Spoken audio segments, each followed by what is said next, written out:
Hello, Namaste. Ellarigu Namaskara. I'm really excited to see you all gathered here to learn about one of the interesting and important topics in the field of direct tax, that is transfer pricing.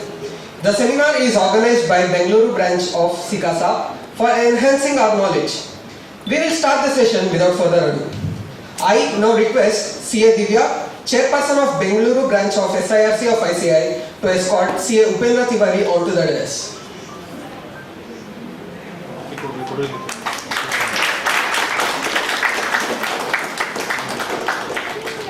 I request CA Tupad Virupaksha to escort CA Abhishek Saha onto the dais.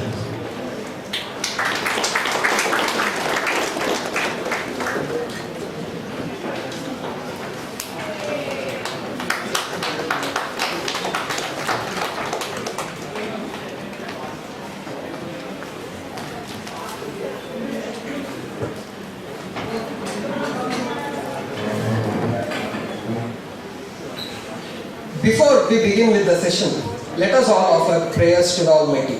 I request all the dignitaries on the desk to join their hands in lighting of the lamp, thereby inaugurating the seminar.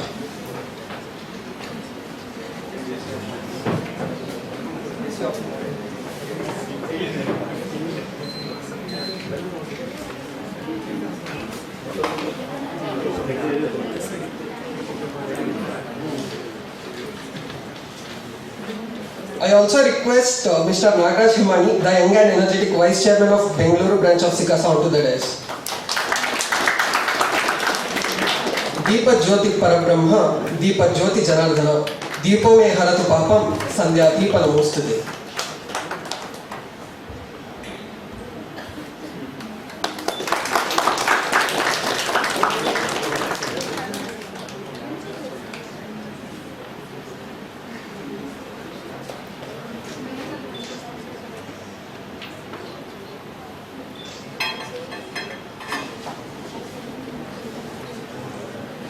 I request everybody to stand up for the motto song.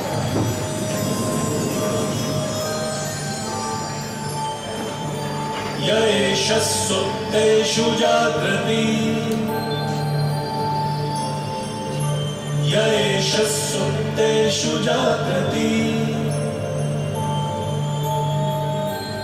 Kamam kamam kamam kamam Pursho nirmimana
I'm sure that all of us are curious to know more about our speakers for the day. I take the privilege of introducing them. CA Upendra Tewari is a partner and leads the transfer pricing department in Transaction Square LLP. He has about 17 years of experience in core transfer pricing. He has also been a director in the Big Four before he has joined the firm as a partner. He has worked on a wide range of transfer pricing projects involving business restructurings, due diligence, IP planning and valuations. Despite his busy schedule today, he has made time for us. It is an absolute honor to have you here with us, sir. We have the second speaker for the day, CA Abhishek Saha, who is an associate director in Transaction Square LLP. He has about 10 years of experience in the domain of transfer pricing. He has also worked as a manager in the Big Four before he has joined this firm. He is also a qualified company secretary and holds a master's degree in commerce from the Calcutta University. It is a privilege to have you with us, sir. I now request CA Tupad Virupaksha sir to welcome the gathering.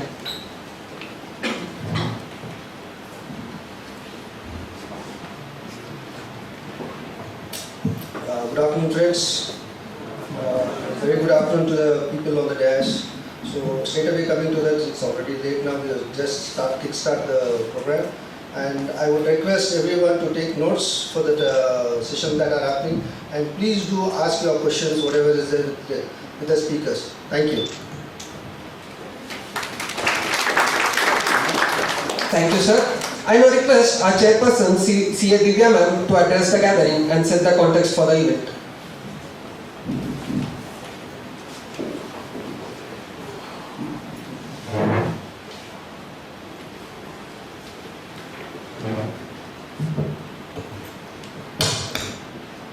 A very pleasant good afternoon to all the dignitaries on the dais and to all my dear students. So I didn't have any plans to come to Institute today. I was just passing on by this road. I had something to sign immediately, so I just had to come. So then Tuppat sir didn't leave, and also your secretary and your other coordinators, they dragged me into this. It's very nice to talk to students all the time, because student life is the best time. After that, it's like daily you have to write your exams and you don't know what the result is. Now at least once in 6 months you're writing your exams. Small tips to give to all of you is be very attentive when you're listening to speakers or when you're attending your coaching classes. Give your 100%. When you're focusing on something, focus 100%. Just don't be there physically and mentally or somewhere else. So that is where a lot of CA students fail actually. So whatever you're doing, give your 100%. If you want to play, just don't think of your studies, go for 1 hour, 2 hour, take a break, then you come back. Study well, dedicate with a lot of dedication, and plan your studies time properly. It's not just about studies, you also need your personal time, you have to spend time with your friends or family, whatever it is. Schedule it well, plan it well. So the good planning is, people say that it's already half done. So with that small tip, I wish you all the best once again, and over to the speakers to take the floor. Thank you.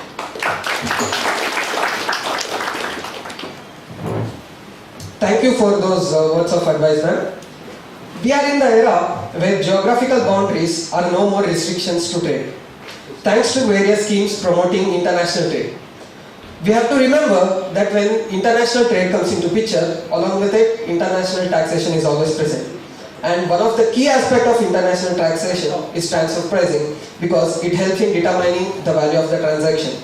So, without taking much more time, I request our speakers, CA Upendra and CA Abhishek, to take over the session and provide us with more information. Please give a big round of applause to the speakers to showcase our excitement for this night. To almost more than 20 years back, when I started my articleship way back in 2002, and that was a time predominantly when I was searching for articleship. Luckily I got into one of the prestigious firms in Calcutta, DB Desai. But at that point of time, interestingly, I didn't have any clue about what is tax, because I predominantly was looking at an articleship where the office is very good, AC facilities are there. That was the mindset at that point of time. So without any, in fact, any discussion, anything, I got into taxation. And that was the first step where I got into taxation, corporate taxation per se. And every time post-qualification, way back in 2006, every time when I go to institute, it gives me a goosebumps. In fact, because this is one of the prestigious institute where you actually get to learn a lot of things. You actually work hard, like 3 years you are spending time working and then learning and then delivering as well, and also giving you exams. So I think a great round of applause for our prestigious institute where we are actually privileged to be part of it here. Thanks for that. And thank you all of you for giving time on Friday afternoon. While the topic talks about transferizing, I am not sure whether you guys would have an idea about it. Looks like a very serious topic, right? Any thoughts? Do you guys know what is transfer pricing? Because I am presuming CA final course would have some bits about the transfer pricing, right? The direct tax paper covers something on the transfer pricing aspect as well. While the topic is very serious, but I would try to make it more, I mean, me and my colleague Abhishek would try to make it more practical, giving you insights about what is that, why it came into, it came almost 20 years back into India, when it all started, and what is the career opportunities which we are looking at it. In fact, what we do actually, if I park the question of career opportunities, what is transfer pricing, what is that?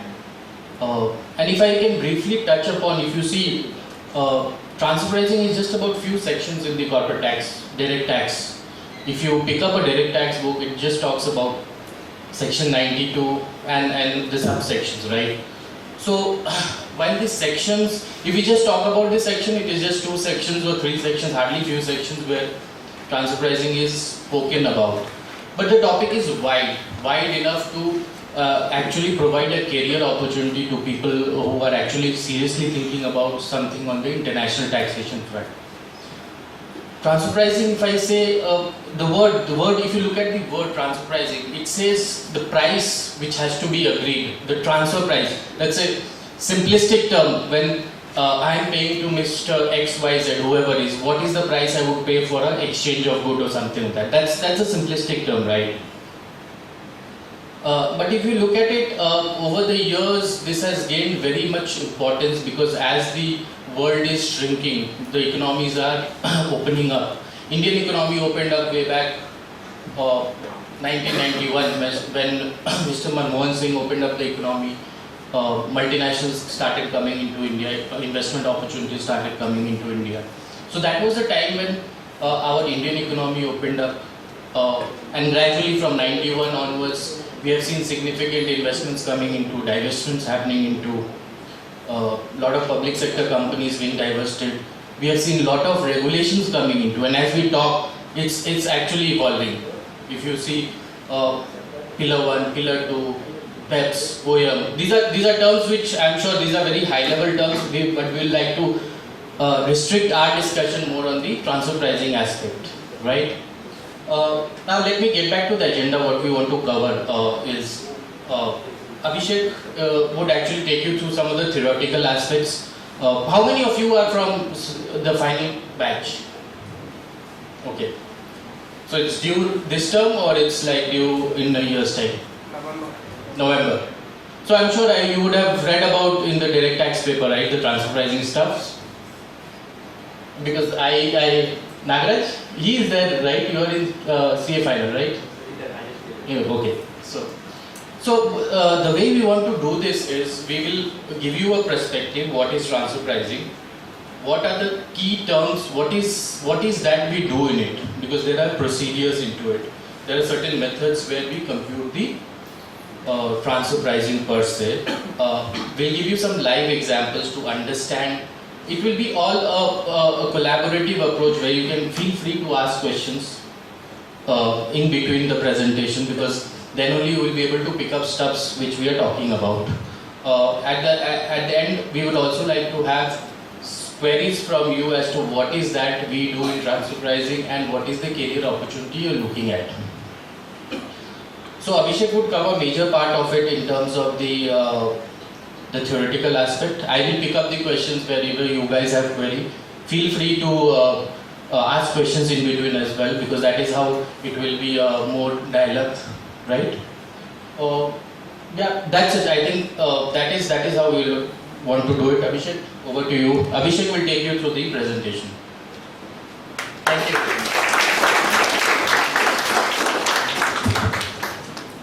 Hi, good afternoon everyone. So, as first of all, to begin with, I would like to thank Tupat sir for arranging this seminar. When we approached Nagaraj about we would want to talk to the budding CAs, of course he mentioned that to Tupat sir, and here we are today.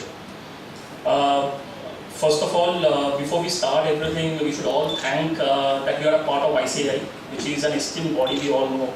And every day we live the dream of becoming a part of it. You will certainly be a part of it going forward, and that's how we live our life. The session, I would not make it very theoretical. I would want to make it very interactive, and that's how transfer pricing is. Transfer pricing is not all about tax, it's not all about audit that we have done so far. I would begin with how I started as a TP professional and how my journey has been before I get into the theoretical aspects of it. When I cleared my CA, I did know that I would also have a career in TP, to be very frank. When I sat for campusing in Chennai, I went there thinking that I will be a part of the tax team. When I was sitting for some Big Fours, I was asked, of course, we were sitting 30 of us, we were sitting in this kind of a room, and we were asked, in which line of service would you like to go? The option given to us was corporate tax, indirect tax, and transfer pricing. In my mind, I was thinking transfer pricing, it will be like a one section, no career, right? I saw out of 30 people, 20 of them raised their hand for corporate tax. And I told to myself that, okay, I will be competing with these 20 young CAs, lot of competitions, right? When it came to IDT, the rest 7 of them rose their hand. Rest, balance was 3, right? So the easiest option was to go for TP, because the objective was to get a job at that point in time. That's how we all plan our mind. So that's how I started my TP, and it's been 10 years now that I am still in TP. So which means transfer pricing is not only about a career, it's about the passion that you drive every day. I'm sure now that you have come here, shown interest to know what is TP. In the next 2 hours, 2.5 hours, once you go out of this room, you will find it interesting, not like a career. Of course, it's like a career opportunity, but what are the other aspects which we should look into in transfer pricing? So, as Upendra rightly mentioned about the introduction of transfer pricing in India, we will have to go back in 1991 when the economy was open. When I say economy was open in terms of we started doing exports, right? We started doing exports, we started doing imports, and we started interacting with a lot of MNCs globally, right? That's how we started forming group companies. We started having holding companies structures. We started having subsidiary structures, right? Over the span of when we started this kind of transactions, we have seen that there were a lot of tax abuses which were being done in terms of base erosion. When I say base erosion, I only talk about the tax part of it. Because of base erosion, there were a lot of tax planning, tax evasion, which eventually led the government to think what they can do. And that's when in 2001, the finance minister, Mr. Yashwant Sinha, at that point in time, introduced the concept of transfer pricing, and that's how the TP regulations were introduced in India. Since then, it's been 20 years that it has traveled a lot of journeys. It has evolved over the period of 20 years. A lot of new angles have come in because globally TP has evolved. There are developed countries like US, UK, and in other European regions. We have drawn our references from them, and that's how we, in our transfer pricing career or in a path of a journey, we have grown so far. So with that, I will start with the various angles that we can talk in this session. So this session, what I'll do is I will break in 3 parts. First part will be in terms of what are the various regulations that we have in India, right, in terms of transfer pricing. Then we will have, of course, what are the important career opportunities, which I'm sure you guys will be more interested in at the end of the session. And then we will open up the forum for any queries that you can have. That's how I'll structure the session and so forth. So, as I mentioned about opening up of the economy in 1991 and 2001, we have the TP. So, I'll quote Mr. Yashwant Sinha why TP was introduced. On the screen you can see, and I'll quote for you guys. The presence of multinational enterprises in India and their ability to allocate profits in different jurisdictions by controlling prices in intra-group transactions has made the issue of transfer pricing a matter of serious concern. I had set up an expert group in November 1999 to examine the issues relating to transfer pricing. Their report has been received, proposing a detailed structure and transfer pricing regulations. Which means what? Which means that after the economy was opened and we started facing a lot of troubles, meaning the government started facing a lot of troubles in terms of anti-abuse of the treaties, anti-abuse of anti-dumping duties, and hence TP was introduced. So, see, transfer pricing is not an exact science. When I say it's not an exact science, in transfer pricing, we will not follow, it's not required that we will have to follow a certain set process.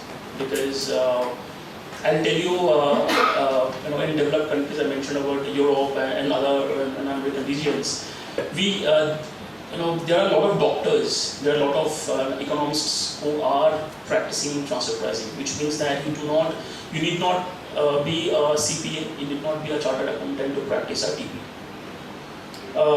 If I may ask any one of you in this forum, what do you understand by transfer pricing? Any one of you, it need not be a perfect answer. Let it be a very interactive session. So any one of you, if you would want to express your view on what is transfer pricing. Don't be afraid, you can be, there is no right, there is no wrong answer. As I said, TP is not an exact science, it can be anything. Yes, please. You can start with your name, introduce yourself, please. My name is Vikram Sahu, and I'm in CA Finance State. Hi, Vikram. Transfer pricing means the transaction happens between two related parties at whatever price. Simple. Right. Thanks, Vikram. I think he just set the tone. He mentioned two important points over here. Thank you, Vikram. You can take your seat. He mentioned that any transaction which happens between two related parties, and it can be at any price. So I'll break this in actually two parts. First, he mentioned about related parties, right? So, what do we mean by related parties? Say, if me and Vikram are related in terms of if we are a part of same organizational structure. If I am in UK and he is in India, if I ask Vikram, I want to buy certain goods from you, the market price in India is 100. Will you give it to me at 80? He will say, okay, since you are a part of my group, I will agree to sell the goods at rupees 80 instead of 100. What does this mean?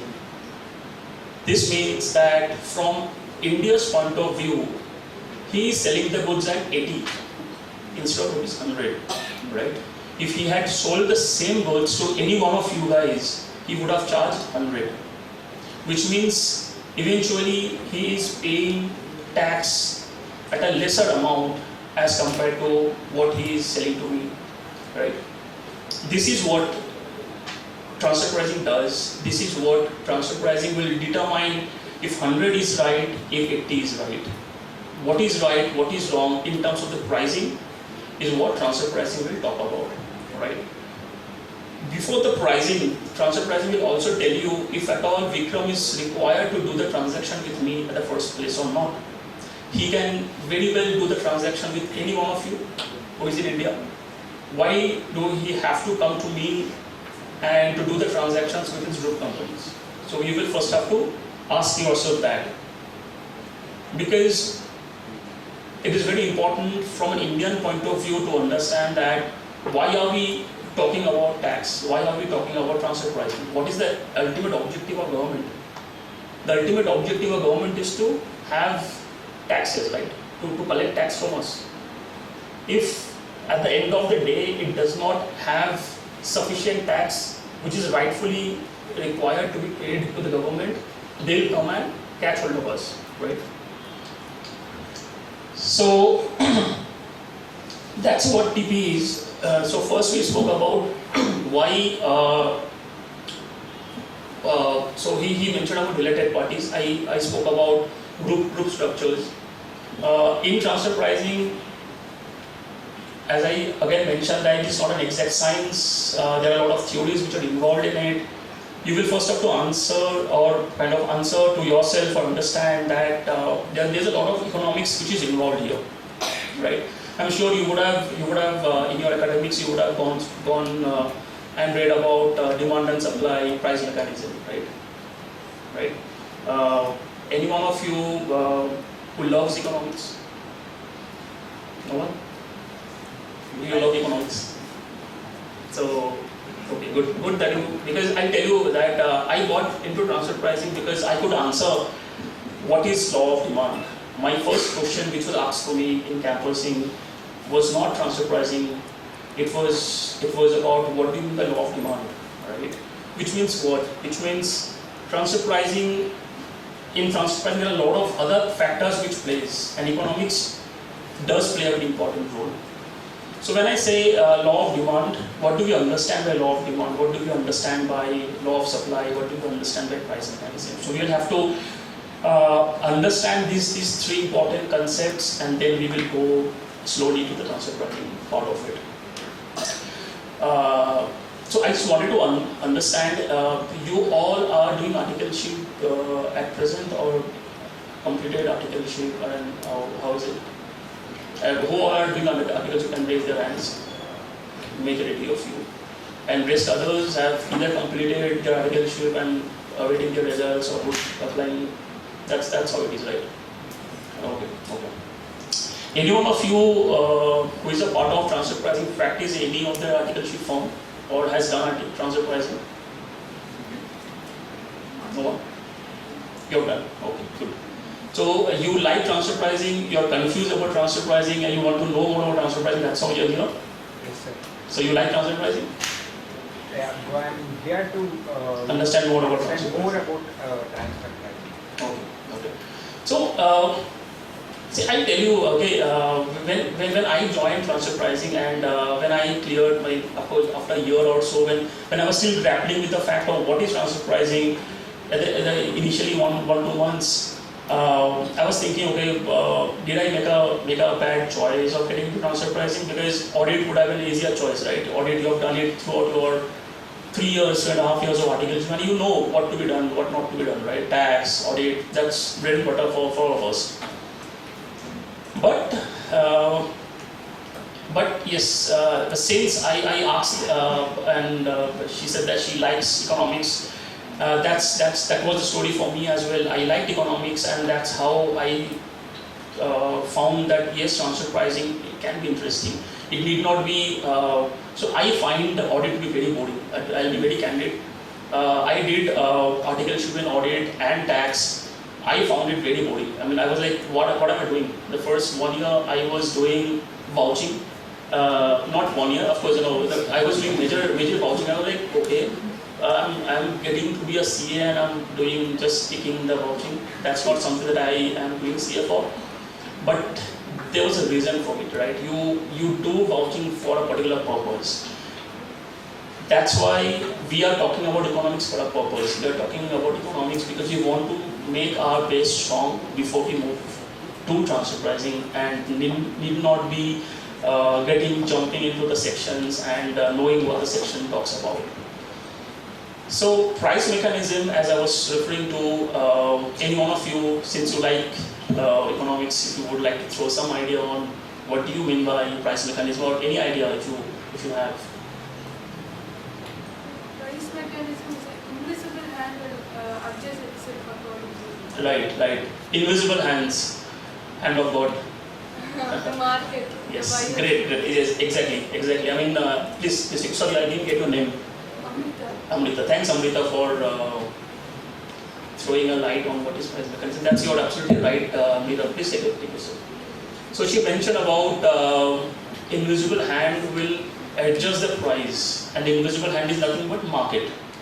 So price mechanism is nothing but the prices of goods and commodities and services will be determined by market forces of demand and supply. Right? You have demand for certain products. If you can supply those products, then they will merge together and then they will come up with the price of it. right? There was a demand, there is a demand for you young CA students, and that's how we all enroll ourselves, right? There is a demand in the market, there is a demand in the industry of young CAs, chartered accountants like us, and that's how Institute is providing us opportunity to provide them the supply. So the demand is from the industry, supply is from the ICA. ICA is a factory of CA, right?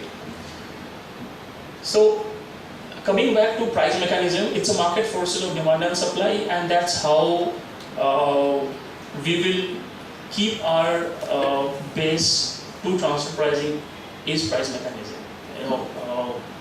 Very important to know that Deepak, right? Sorry, I missed your name. Deepak,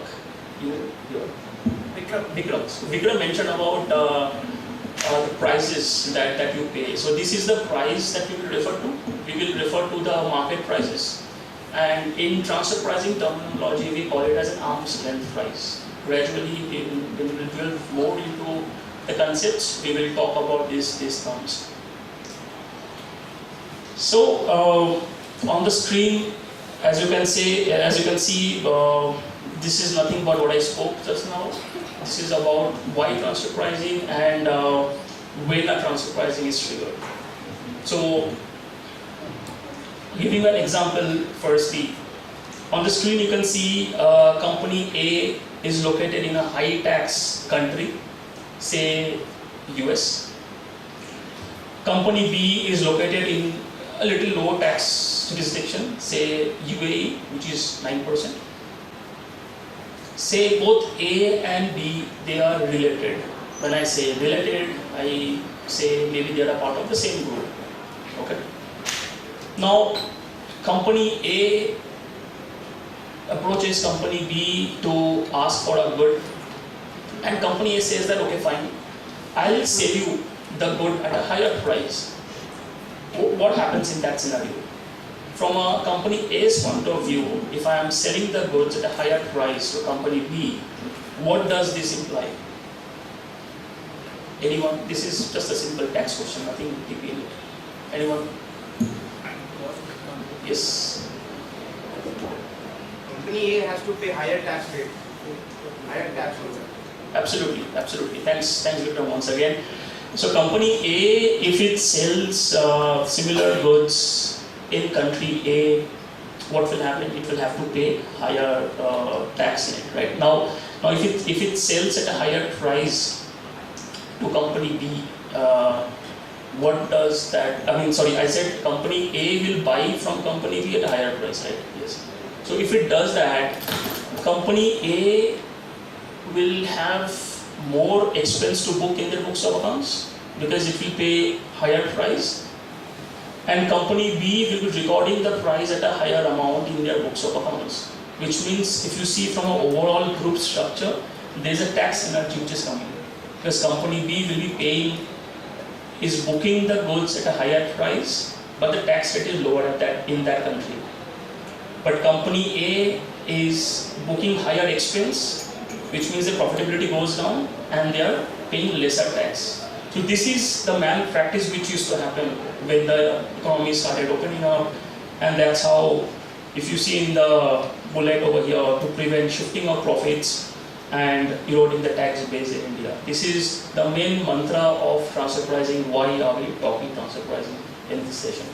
So you will have to tune your mind to this aspect of it, that there should not be tax erosion, because we have heard a lot about tax planning. There's a difference between tax planning and tax evasion, right? We all have read and we all are reading about it. Transfer pricing, as I rightly said, this is not an exact science. Many people structure their pricing, their group in such a manner that they can have price synergies, but at the end of the day, your base erosion should not be there in any country. So how do you want to go about it? In terms of let me ask you this: when you guys came to this session, when you guys enrolled for this session, what was going on in your mind? I mean, when usually I enroll for any particular session, I think that I should gain something out of it. Need not be because my principal have asked me to go and attend the session. Need not be that I need to, she's laughing, maybe that is the case. Need not be that I need to have few CPRs in my tick the box. But when I used to enroll for any particular session, that used to be my objective, because I am actually devoting my 2.5 important hours of my life, 2.5 important hours of, because I'm sure you guys would, coming from your articleship form, you will have certain commitments. Today is Friday, you will have Friday plans with your friends. From this session, you will be overloaded with a lot of things. You will have to go out and be with your friends. But what was the objective? I mean, if few of you can help me understand what was going on in your mind. Yes, please. Hi, I'm Srini. Hi, So Srini. I've given the exam now. Okay. There are about 5 to 6 odd methods in transfer pricing, and I was always confused. I'm still confused as to what method to adopt when. So I think I wanted a little bit clarity on that. Okay, great. Thank you, Srini. Anyone else? No. So was it a compulsion from your yes Vikram? Your I thought I will get to know more about transfer pricing rather than what I studied. absolutely. Thank you. Thank you. And anyone else? Yes, please. When I was searching for articulation, people suggested me go for a firm which has transfer pricing. Okay. So I wanted to know what makes it so special. Absolutely. Okay. Thank you. I didn't get your name. Shravya. Sorry. Shravya. Okay. Thank you, Shravya. So it's a mixed bag of, I'm sure rest will be having more or less similar kind of views when you came and enrolled for this session. To be very frank, when Nagaraj told me that almost 175 of you are coming, I didn't prepare myself, because I thought let me go there and talk to each one of you and understand why transfer pricing, because as I gave you my story that I didn't had an idea when I started with TP. I didn't know that TP can be a career. And over the years, I learned on the job what is transfer pricing, and then slowly, gradually build the interest in it. Hence, I want to share my story with you, help each one of you to take informed decision in your career. That what is important in your life. Need not be you're a CA. I have a lot of friends who are CAs but who are doing things which even a CA can't even think of, right? I mean, I have had friends who are authors. I have had friends who are doing some IT in some IT company, and we all know that we have a IT chapter, IT subject, which I used to call ISCA. I don't know what it is called now. ISCA, is it still? What is it called? Sorry? Right now they have merged in EIS. Okay, but IT is still there, right? I flunked in IT, very candid that I flunked in IT, and I thought that why is it there in the first place? An accountant, why do an accountant need to know about IT? I mean, what will do knowing IT? IT is meant for engineers. Let them learn IT, right? They will not come and learn about tax, everything, but it do have a lot of relevance. Now with the evolving era in transfer pricing, there are a lot of technologies that has come in. A lot of data analytics part of it. A lot of artificial intelligence play a very major role. So do not think that IT, which I thought at that point in time that IT is crap, but IT is very important. So of course you guys are new age CAs. You all know about IT more than what is required. That will help you. So yes, I mean, coming back to, I keep on deviating from the topic because I feel there are a lot of other things that I can talk about apart from transfer pricing, which are of course related to transfer pricing. So let me go and yeah. So this is very boring, like it looks like on the screen. It's what is it? Section 92 downloaded from the Income Tax Act. Actually, the print itself makes it very boring, but trust me, it is not actually. It is. So again, another story related to this. My first manager when I started my career, he was very instrumental. He was instrumental in. He used to encourage each one of us to read basics, and we at times what we do at workplace when our boss comes and tells us that you need to do this, what do we do at the first place? We just find ways to do it, right? We just find how quickly we can turn around or how best we can give the work to the bosses. That's how we all think. We all are humans, that's how we all think. But it is important to understand why am I doing this work? What will I learn from this work? Right? What is it that I will take away from this work that I am doing? In transfer pricing, there is a Bible. Do you know that there is a Bible in transfer pricing? When I say Bible, there is a holy book that all transfer pricing professionals will follow. Anyone? No? So there is something called OECD. Anybody heard of this alien term, OECD? Yeah, you heard? Tax convention model. To an extent, tax conventional model to an extent, but OECD is, as I was telling you, it's a Bible for all transfer pricing professionals. It's a guide. It's like a guidelines being followed globally. One good thing about transfer pricing, I must tell you that if you are learning transfer pricing, you need not restrict yourself to India. I mean, you are learning transfer pricing, which means you are learning global tax laws. I mean, that's what makes transfer pricing very unique, right? When we learn about Income Tax Act, when we learn about indirect tax, when we learn about any Indian taxes, we are restricting ourselves to Indian regulations. But transfer pricing gives you that wing to fly globally, because that's why I say that OECD is the Bible and it's being followed globally. So OECD gives you the directions, the guidelines, the structure that needs to be followed when you do any kind of transfer pricing related analysis, right?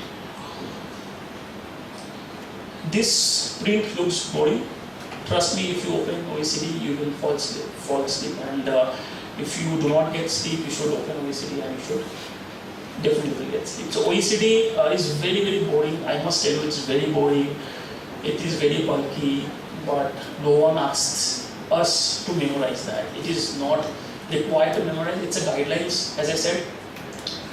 So when I was telling about my manager at that point in time, and he used to tell each one of us about have you gone through transfer, have you gone through OECD, have you gone through OECD. I didn't realize at that point in time why was he emphasizing more on transfer pricing, more on OECD.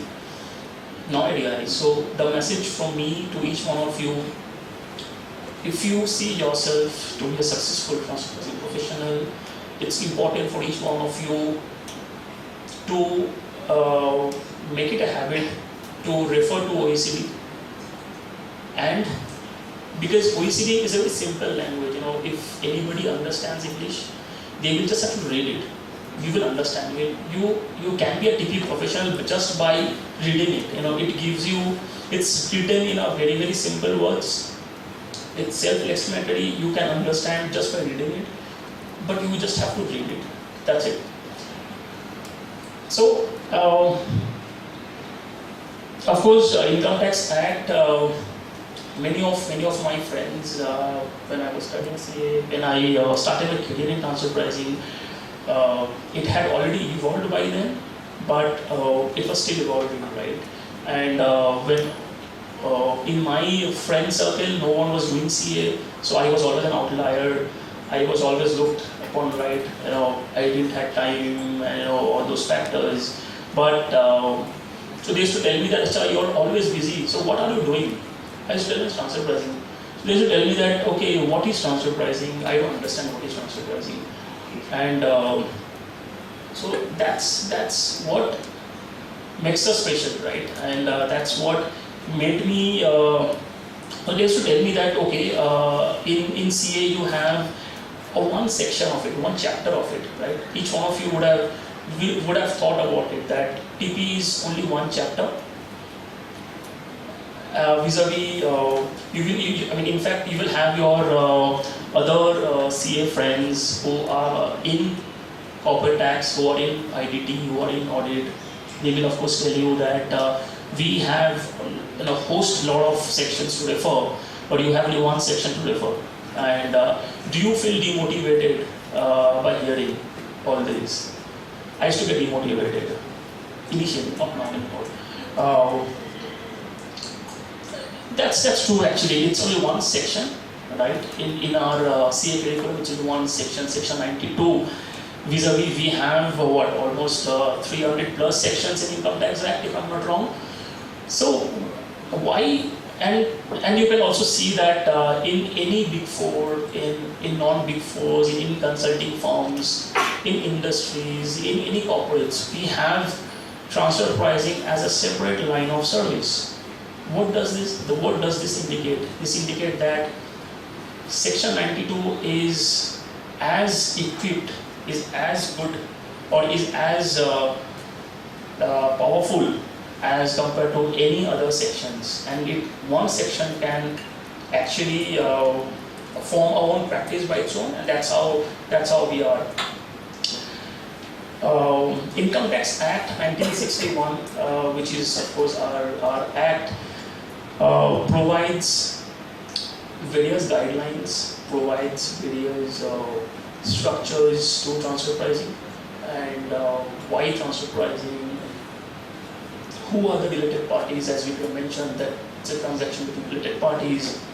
It gives you that structure of who is a related party, what price, why transfer pricing, what after transfer pricing, etc. etc.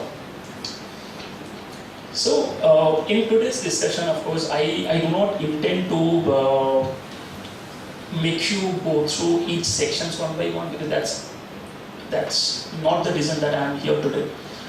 My purpose, of course, was to enlighten you about the basic concepts of transfer pricing.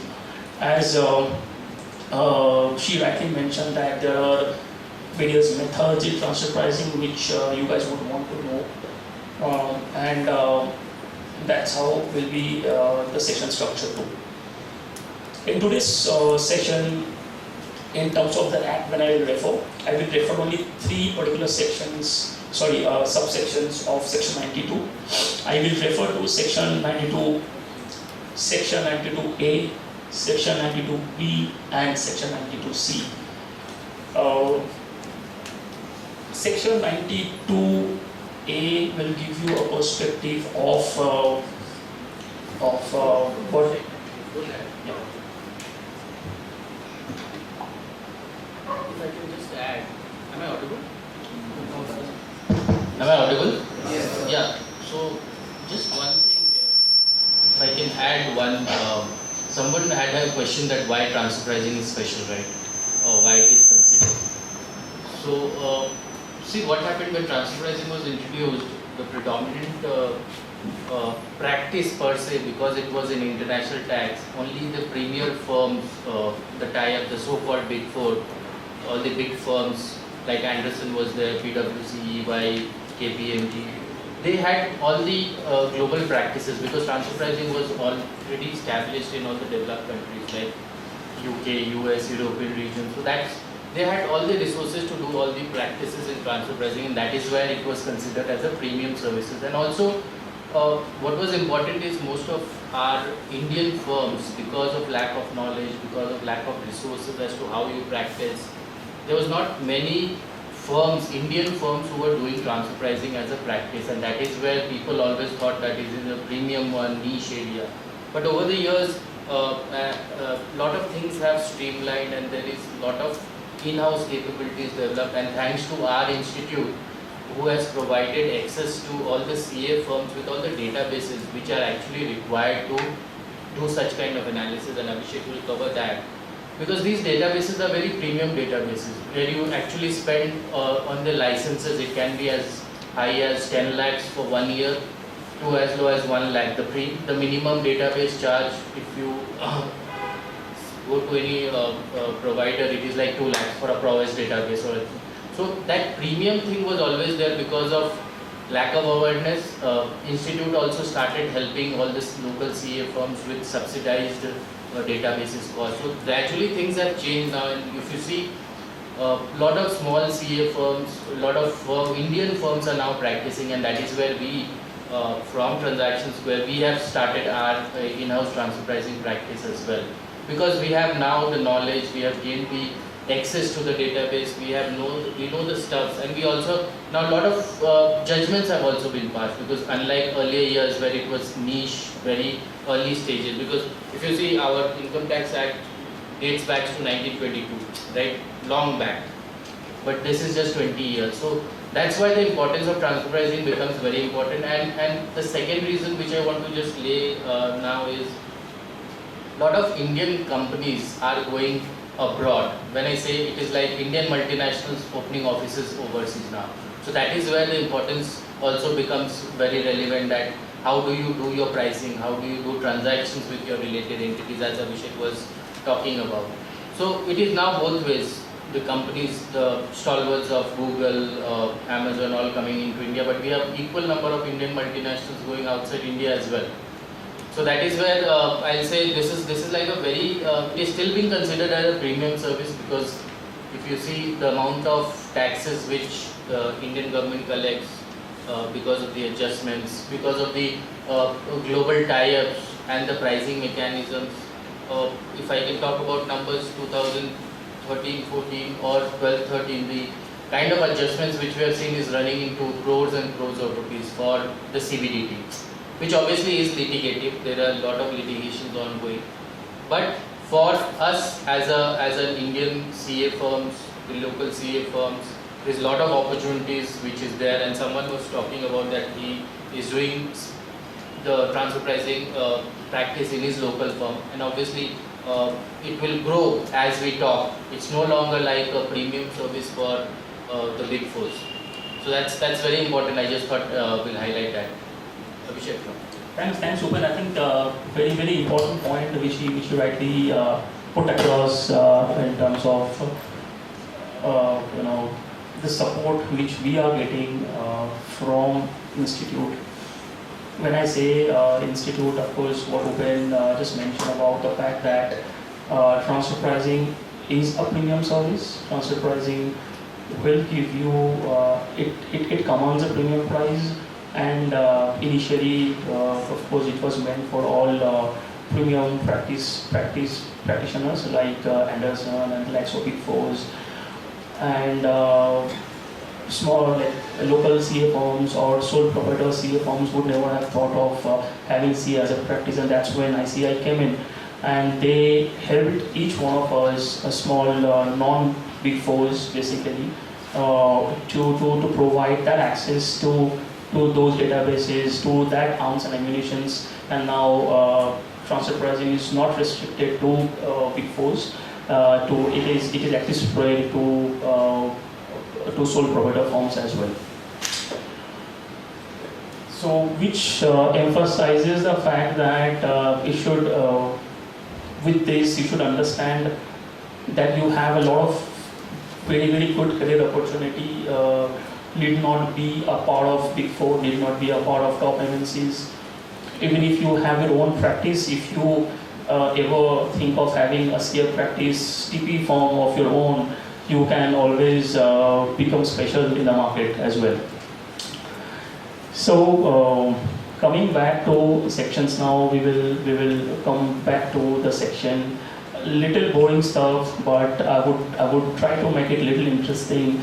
I would try to make it interactive. When I say interactive, when I used to attend my sessions, when the speaker used to use these words, and I'll make it interactive, I used to think that it's a bulayega stage way, they will start all those things. But I will not do anything of that sort. I would try to keep it simple in terms of with examples, and if any one of you have any doubt, please do raise your hands. Please try to solve your doubts then and there itself, because this particular session is important for each one of you. Do not think that it is a session just to have a tick the box. It is very important to have your basics right. That's the reason why I am not delving into each sections. That's the reason why I have spent almost more than half an hour on the basics of YTP, right? So if you can see on your screen, section 92(1) talks about what is transfer pricing. It says any income arising from an international transaction shall be computed having regards to arm's length price. Am I very boring? You're yawning, honestly. Okay. No, I might be boring. It's okay. No problem. Even I feel sleepy at times in office. Especially after lunch, I feel that I should take a nap. And trust me, in between I'll always what generally I do in between I'll try to share small incidents that has happened in my life, like examples. So when I spoke about sleeping thing, when I was in PwC, there was a Japanese guy who had come from Japan, and I don't know if any one of you knows about it. In Japan, they have a concept of a small nap, right, during office hours, and they take 15 to 10 minutes nap, and that 15 minutes power nap, they call it, keeps them awake for another 5-6 hours. I don't know what to do. So there was a guy, every day after lunch, I used to see him that he will sit in his chair, he will put his head down, he will sleep for 10 minutes, right? And he will stay awake till midnight. So that's how power nap is very important. And yes, so if you feel sleepy, you can take a power nap. So yes, coming back to, it says, if you see this sentence, it has two very important aspects of it. It says international transactions, it says arm's length price. So these are the very, very two important concepts of transfer pricing: international transaction, arm's length price. International transaction will be covered in section 92B. Arm's length price will be covered in 92C. So I will cover three subsections. I said A, B, C. B is international taxation, C is arm's length price.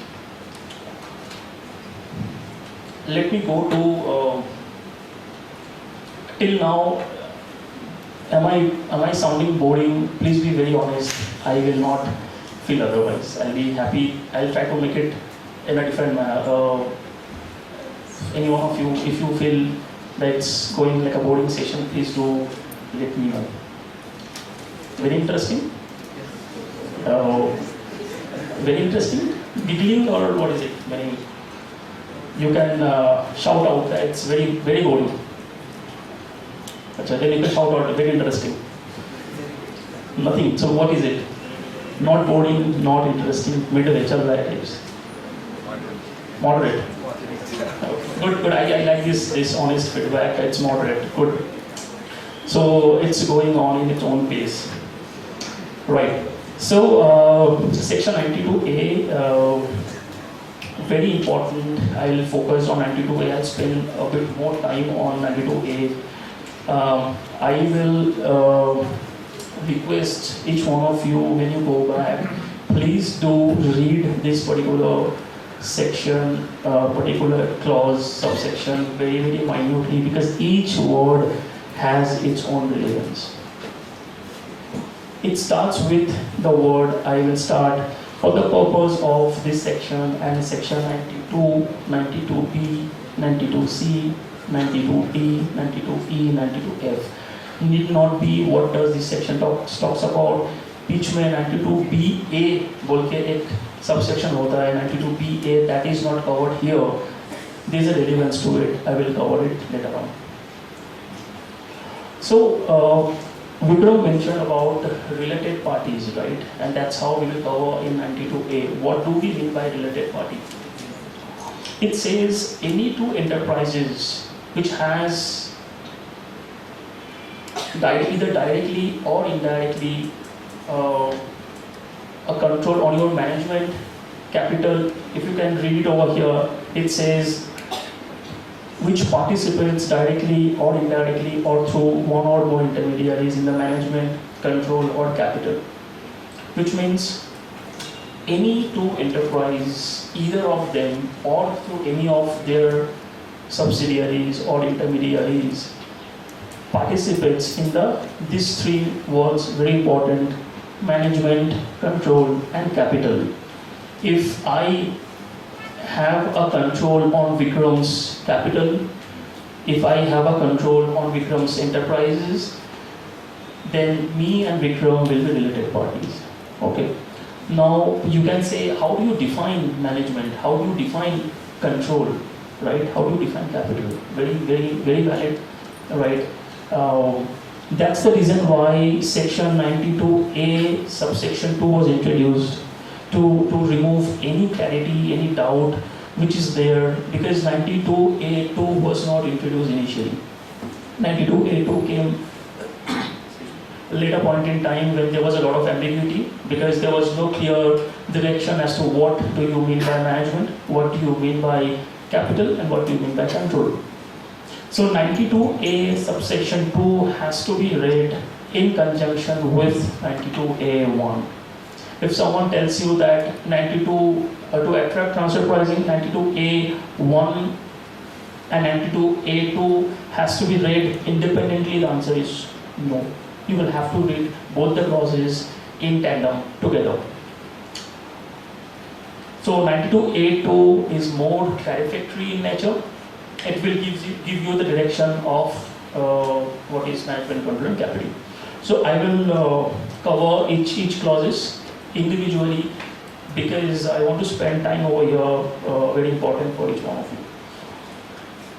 So first it says, when one enterprise holds directly or indirectly shares carrying not less than 26% of the voting power in the other enterprise.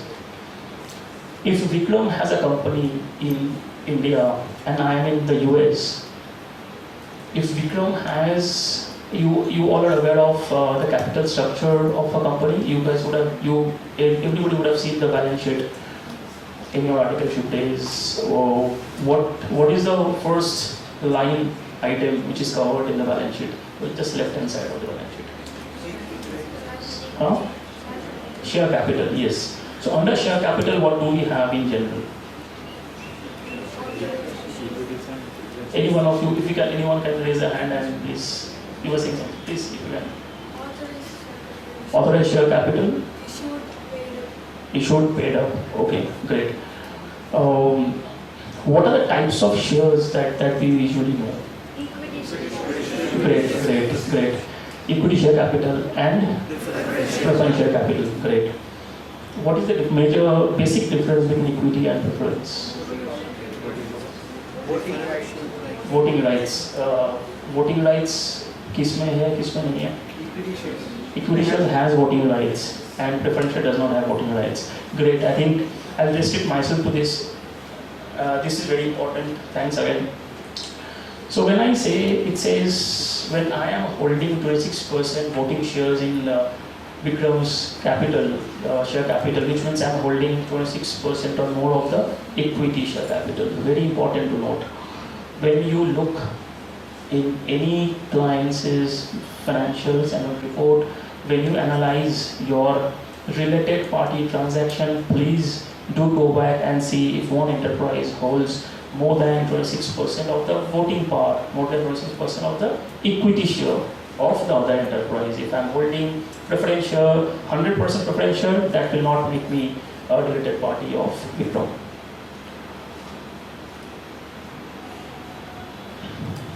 Secondly, it says any person or enterprise holds directly or indirectly, same, meaning one and A and B can be read together, which is first A is direct between me and Vikram. B is if I am holding 26% shares in your company, I am holding 26% shares of Vikram's company, which means I am related to you, I am related to Vikram, which means you both are related as well. So it's an indirect holding, indirect relationship, because I can influence you to have, a mutated transaction between you guys, right? Because I am major shareholder in your organization. So A is direct, B is indirect. Okay, very important to note. Clause C talks about loans and advances, or loans advanced by one enterprise to other enterprise, which constitutes more than 51% of the book value of the assets of the other enterprise. What does this indicate? See, it's important to understand that why are we talking about transfer pricing again? Because please tune your brain in a mind that you are in this session to know the basics of TP. ये section तो तुम हर जगह भी पढ़ सकते हो. Very no one you can read it anywhere, right? Here I am trying to lay emphasis on why these sections were drafted here for the first place. Why not any other points? So it says 51% of the book value, 51 loans advance. So I'll give an example. If I say Vikram has an asset worth of 100 CR in his books of accounts. If I lend some amount to Vikram of say 52 CR, what does this indicate? Sorry? You're related party. I am related party. Why am I related party? Because it was greater than 51%. Greater than 51%. But I have to first understand, thank you for that, I'll have to first understand why loans and why assets were spoken over here. Yes, please. Assets are charged against the loans. Exactly, thank you. Thank you for that. What she meant, she just said that assets are charged against loan, right? What do we mean by that? We mean that if I take a loan from anybody, I'll have to mortgage something, right? If I ask Vikram मेरे को 100 रुपया दोगे क्या? What he will say, देखता हूँ, सोचता हूँ types. कुछ mortgage रख सकते हो क्या? Can you keep something as a mortgage? What does that mean? Which means he wants some security, right? That is exactly what is spoken over here. More than 51%, which means that if he defaults in repaying me back, I can charge his assets, which means I have a control over his capital and his mannerism to do the business, right? So if I'm holding more than 51%, if I am lending him an amount which represents more than 51% of the book value of the assets, then I will be again an associate enterprise. Yeah. Next it says one enterprise guarantees not less than 10% of the total borrowings of the other enterprise. Again, now that you have understood this concept, you yourself can answer this, why it says that if one enterprise guarantees not less than 10% of the total borrowing of the other enterprise. Any one of you?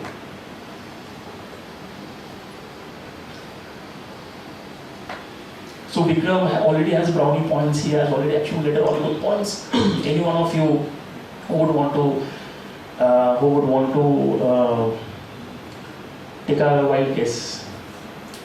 Yes, please. I'm Malika, I'm an intermediate student. Hi. So if one enterprise has like entire borrowings of 10 crores and another enterprise is guaranteeing a low amount for it, it should be less than 10%. In such cases, they won't be related parties. If it's greater than 10%, then they'll be related parties. Related parties. Great. Thank you for that. Yes, you're right. Please proceed. Here we are trying to understand again what is the basic underlying reason for having this particular clause. She just made a mention that if I am holding less than, if the borrowings, the guarantee which I have given is less than 10% of the total borrowings. When I say that, see, if you take a loan of 10 CR from someone else, from him, and you guys are not related parties, if I go and guarantee him that no matter if she defaults, I will make good the amount. I will guaranteeing you that even if she fails, I will, pay you that amount. What does this indicate? That I am taking liability of her, the loan which she took. So if this guarantee, which means I have because I know that even if she doesn't, I will recover it from some way or the other. Which means I understand how she does her business. I know that I am responsible for the management, control and capital of her business and her practice of doing business. So if this guarantee is more than 10%, then me and she will be an associated enterprise. Right. So every clause has been drafted in a way to define the answer to management, control and capital. That's how I said, yes, Does that 10% has any significance? Sorry, does that? 10% Huh. has any significance? Any significance? It doesn't have any significance. Thank you for asking. It doesn't have much significance. I'll say, you can say, why not 11%? Why not 9%? You could have also asked the same thing when I spoke about 26% equity shares. So, see, for 26%, still I can think of a logic because now. Special distribution. Exactly. Special in Companies Act do define related parties, and they give a threshold of 20% if you have a share of 20% in the other enterprise. So it has been drawn from there, but it does not have any logic of why not 9%, why not 11%. This is how it is being drafted, and that is how it is. Interestingly, yes. So the point is, see, all these ratios of 26%, 10%, and later on you will see a lot of case laws talking about 25% related parties and all this. These are, like as Abhishek was saying, this is not an exact mathematics, it's not an exact science, right? So this is like an accepted, prevalent methodology, globally accepted. A lot of countries have seen this developed transfer pricing evolving over the years, and if you see, lot of Indian regulation, the Indian transfer pricing law has been taken from OECD principles, from Australian tax transfer pricing provisions, US IRS principles as well. So while there is no definite answer to it, but there are a lot of places you will have relevance from Companies Act, you will have relevance from the other tax jurisdictions, other laws of the country where it has evolved over the years. Now, just to give you a classic example, I don't know whether Abhishek will cover that, the way you compute the margins for a comparability purpose, India is slightly different from the other countries. Now, there is no right or wrong answer, why X and why not Y, but it is generally accepted that, let's say if we talk about 26%, if I have to talk about it, generally we are talking about 1/4 of 100%, right? So ideally if 20% is covered, then it should be a related party. Loans, transactions, anything 10%, why? Broadly, if you pick up the balance sheet, maybe that is a number which is, the CBDT thought would be the right number. The finance ministry went through it. So there are a lot of iterations would have gone through it to arrive at this number. But obviously it would have some relevance to Companies Act, FEMA regulations and all the others. Yeah. Thank you. I think we could manage to answer your doubt. Right. So, again, 92A subsection 2 is not covered in global OECD. When I spoke about OECD, right? In OECD, it will only talk about management, control and capital. And when India, because India is a developing country, India, just a very basic question which you can ask yourself: what do we mean by a developing country? And anybody can take a wild guess. There's nothing right, wrong answer in it. Anybody? Yes. Sorry, inflation. Okay. What do you mean? What do you? Right. Okay. Sure. Okay. Thank you. Yes. We are there, but not nearly there. Exactly. I just wanted to hear that. We want to be there, and hence we are referring to someone to be there, right? And that's how developing countries are. We draw references from developed countries. We draw good pointers from developed countries, and we do add our points. In exam, if we attempt to take some notes from our fellow student, many a times it has happened that you take notes from someone else, he gets 20, you get 30, which means you have added something to it, right? That's how developing countries are, and that's how India has done. When I mentioned about OECD, when India started referring to OECD for its transfer pricing regulations, it only spoke about management, control, and capital. When India started practicing TP, the same thing came to all. The doubts which came to our mind that how do we define management, control, and capital, and that's how section subclause 2 was introduced. So 2 you will not find in OECD. When you go back and refer to OECD, you will not find this. Do not blame me that OECD is not available. OECD is still available, but 92A2 is specifically for Indian transfer pricing regulations. Please be very mindful. So next, it talks about more than half of the board of directors or members of the governing body of or one or more executive directors or executive members of the governing board of one enterprise are appointed by the other enterprise. Very simple words. It says if I can appoint half of the board members of Vikram's company, then I am an associated enterprise of Vikram. It uses the word "are appointed." It does not say has the power to appoint. Very important to note. If I have the power, if there is a board resolution passed by Vikram that Abhishek can appoint more than 50%, but I have not exercised that option, then I will still be not an associated enterprise of Vikram. I will have to appoint more than 50%, then only I will become. So very important to note this particular word. Again, you can understand if I appoint more than 50% of the board of directors, which means I'm actually controlling the way Vikram will do his business, right? Which means again going back to the same question of management, control, and capital. So every clauses you can see that why these clauses are being defined. Very important. We have seen that there are a lot of manufacturing. So we were supposed to take a break. If you guys allow me, I'll cover this particular section, and then we all can break. Demotivated. You guys are thinking that 4:30 का break होना वाला है. ठीक है, continue कर लेते हैं. We'll finish off quickly. Good. This particular clause is very important for manufacturing concerns. Any of you who does audit or who has clients which are manufacturing entity, this clause will play a very important role.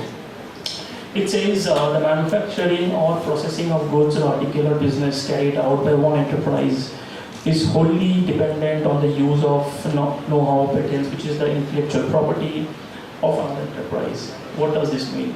This means that if say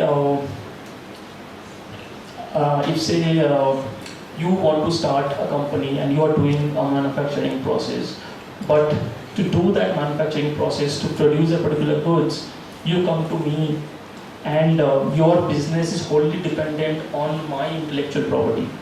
So I give you the know-how, I give you the patented products, I give you the way to, you all are aware of what is intellectual property. If I give that IP to him to manufacture his business, which means I am actually controlling his business, hence we are related parties. Okay. Next, it says 90% or more of the raw materials or consumables required for manufacture or processing of goods or articles carried out by one enterprise or are supplied by the other enterprise or by person specified by the other enterprise. What does this indicate?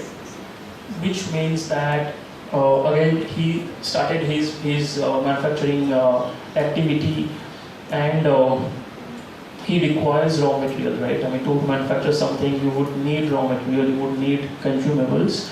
You will go to vendors, right? Now, if I, as a third party, if I direct you that you will have to procure all your raw materials either from me, 90% or more, either from me or from him, I am directing you and you are following that. Which means again I am directing his conduct of business.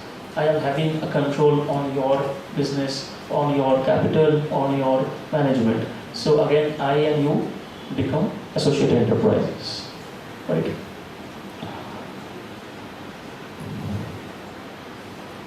Rest other sections I don't want to read because those sections are not very relevant.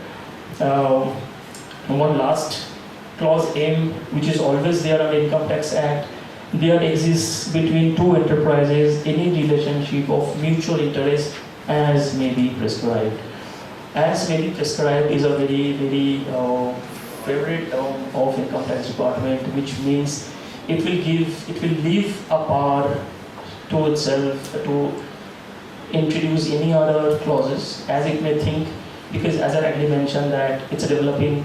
We are trying to understand a lot of things gradually. If at any point in time they feel that yes, there can be any other clauses or any other avenues to be clicked at, then it can plug those gaps using this particular clause.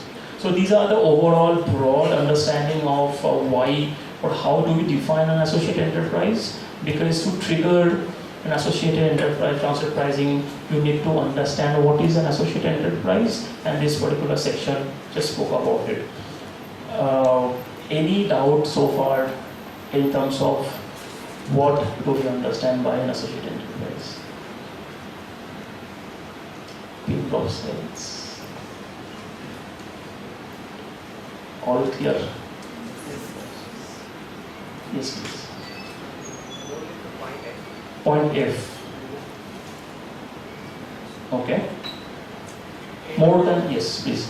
It ends with Persons. Yes. multiple people appointed. Yes.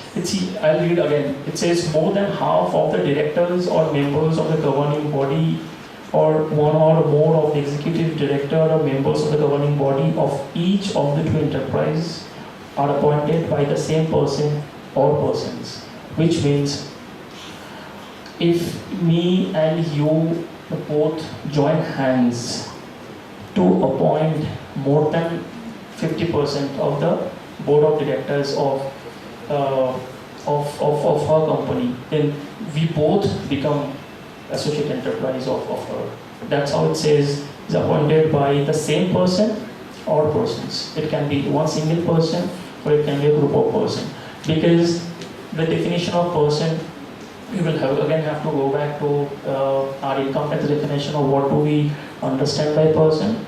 Person includes individual, it includes HUF, it includes association of person, body of individuals, and so on and so forth. So they have covered persons. They actually mean that you need not be a single individual, you can be a company, an HUF, or anybody. So the moot objective over here is that if you're having the power to appoint, if you actually appoint, or which one is correct? Actually appoint or has power to appoint? Actually appoint. Great. Yes. If I actually appoint more than 50%, then I will be a related party. Have I cleared it out? So, yes. So if say you and both of you appoint more than half the number of directors in one company, are both of you associated enterprise with each other as well? No. Because the clause over here says appointing the board of directors. I have not appointed board of directors of his company. What is the product here? The product is board of directors. So board of directors is of your company. He and I have joined hands to appoint the board of directors of your company. So we will exercise the control over your company. So we will be a civil enterprise of your company.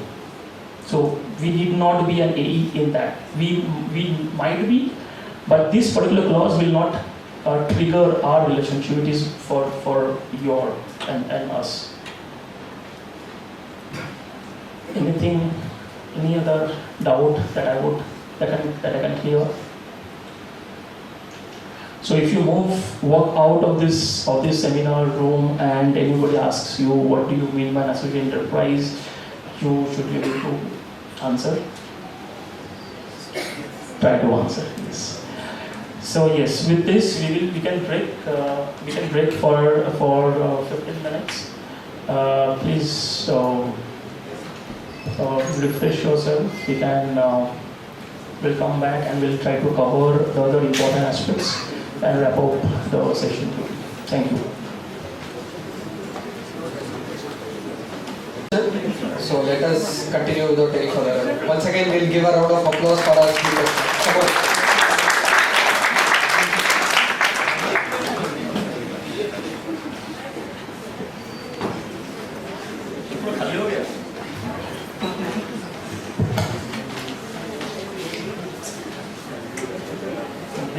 What happened to this section? Vanished.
Okay, so we'll start. We have, I think, few more friends of ours to join this project that will come. I hope you have refreshed yourself with the lovely idli which we just had, and that's the rava idli, right? It's good. Rava idli was good. And actually, the juice was good. It was quite refreshing, right? Kya juice tha? What juice was it?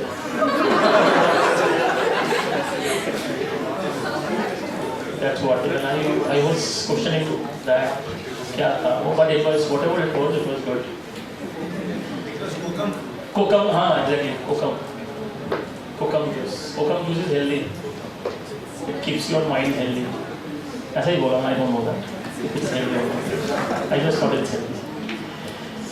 So yes.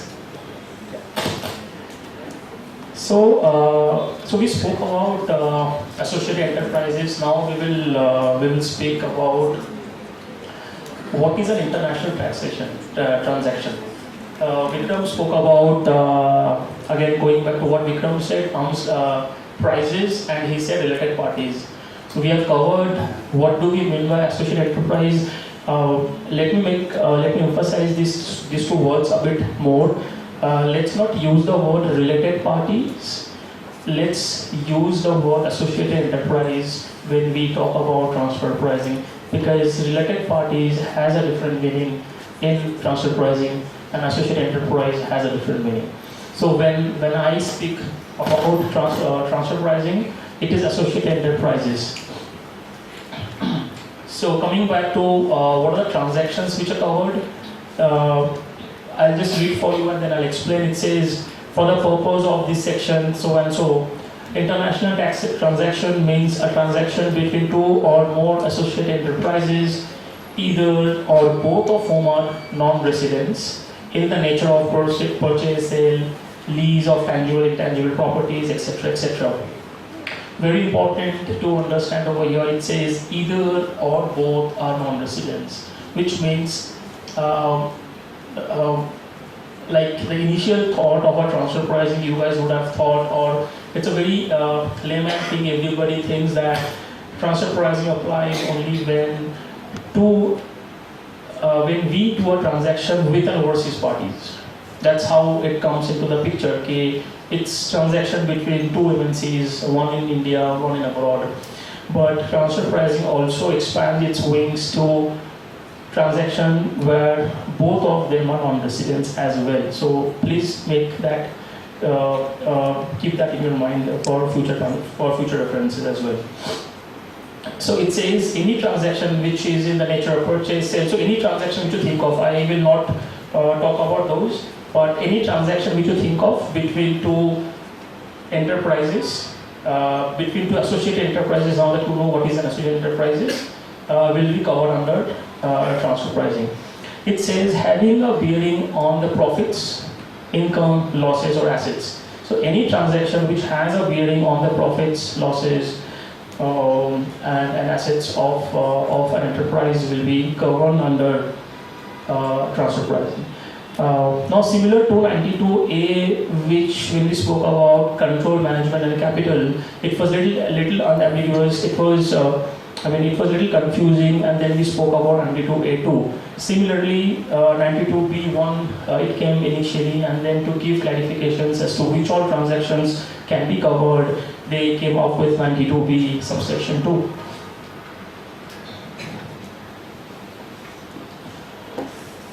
So, I think I should not spend much time on the nature of transactions, because as I said, that any transactions we should think of, be it purchase, sale, advance of loan, interest, any transaction. When I say transactions, which means there is an exchange of goods or services in exchange of some payment, that's where transaction will be covered. So need not me going into deep dive into the transactions. I will only touch upon specific transactions. One is, of course, it says provision of services, including provision of market research, market development, market management, so on and so forth. What does this mean? So many a times we have seen cases where an overseas entity, say I'm in India and I am an Indian entity. I have a parent in US. Parent means not mom and dad. I am talking about holding company. My holding company is in US. My holding company tells me that why don't you, because holding company wants to have some business in India. Holding company tells me, I am an Indian company, tells me that why don't you do some research for me, market research. Why don't you go and analyze the market data for me, tell me that if I venture into this business, venture into this line of service in India, will I be benefited or not, basis which I'll expand my presence in India. There are multiple examples like this. This is a very common phenomenon, and this is an example where transfer pricing authorities do come in and ask questions to each and every Indian entities. What are the services that you provide to your group companies? And this is one of the very common examples where they do some research in exchange of zero payment, right? Transfer pricing does not allow you to do that. When you have rendered any services to your group companies, you are eligible to extract or get your share of compensation. When I started transfer pricing today's session, I said something that transfer pricing is nothing but economics, right? When I said economics, I said demand and supply. I said price mechanism, which means the prices are determined by the interaction of demand and supply.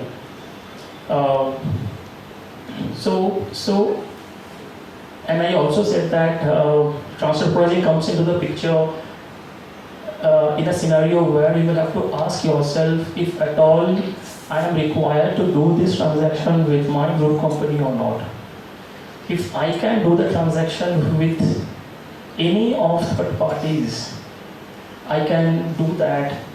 You will have to substantiate your transaction in the first place. So in this example, when I say, will I provide market research to any third party free of cost? The answer is no, right? I will charge money, I will charge for my compensation, I will charge for what is there in the market, what is the market rate, correct? That's the rate that I will also charge from my group companies. So this is the transaction, these are the transactions which are covered.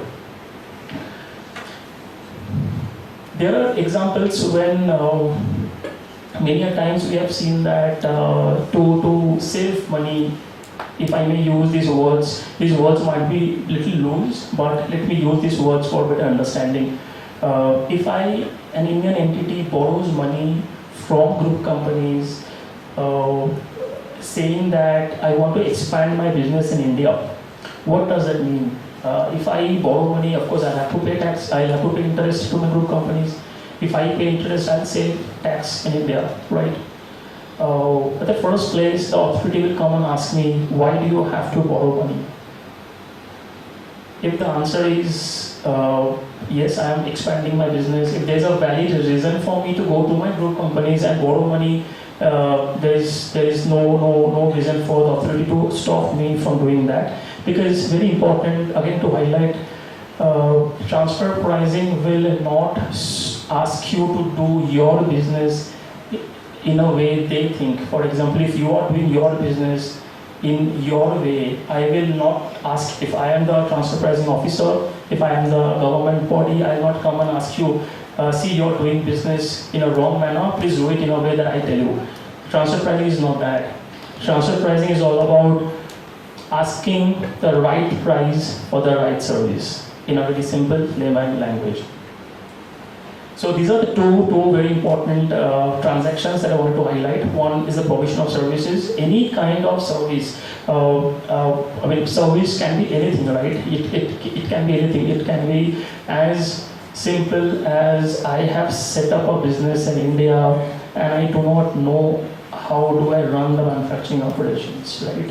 I took the example that you started your factory in India, you started manufacturing in India, but you do not know how to run the business. You do not know how to manufacture certain product.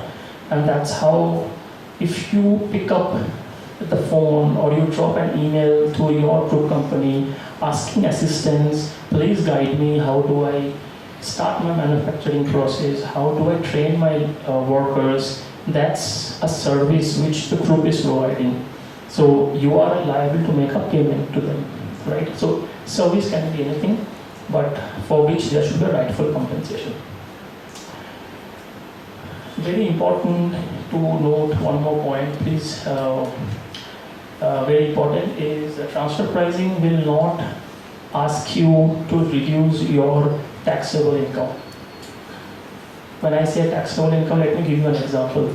Say I have done a transaction with Vikram at 100 rupees, which means I am in US, he is in India, he has sold a good to me at 100 rupee price.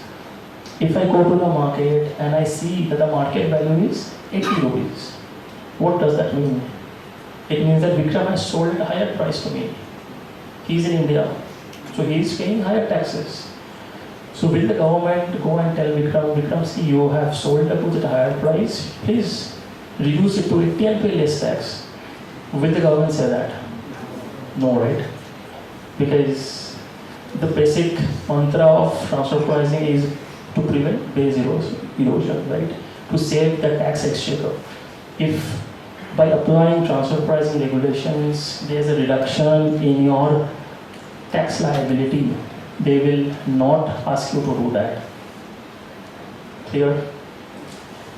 So, so section 92B is all about the transactions. So there are a host of transactions. Need not. I don't want to bombard you with each line of transactions. Yes, you want to say something? You want to say something? No, I thought you raised your hand. Sorry. So it's 92B is all about the transactions: purchase, sale, services, loans, advances, borrowings between associate enterprises. Any doubt so far? No doubt? Or are we still thinking about that juice which we had? Yes. Thinking of the juice? I had a doubt. Yes. You told about non-resident enterprises. So how is it like related to India? Can you just give me an example where two enterprises are NRI and still it is related? Great. Thank you for asking that question. Say, let me give you an example. If there's an Indian, there are two shareholders. If I am in India, my shares are being held by two non-residents, one in UK, one in US. Now, the US entity sells his stake that he has in my company to that UK company. So it is a transaction between two non-residents, US and UK. But what is the underlying asset? The underlying asset is India. Income accrues or arises in India. So this is a transaction where your transfer pricing regulations will come in. Right? So see, transfer pricing again, it will not ask you to deviate from section 9 when we had that's a basic section that we have read about, chargeability section, and where income, who is liable to pay tax on what income. We read about residents, we read about residents but ordinary residents, we spoke about non-residents. So in non-residents we have spoken that, we have read that if there is income accrued or arising in India, they will have to pay taxes in India also, right? If there is an India, if any income which generates from India, there is a liability that they will have to pay taxes in India as well. So this is the example that you can think of. So now methods, that's where you wanted to understand the methods. I will cover the methods now. Let me go back to my presentation. That will maybe help you to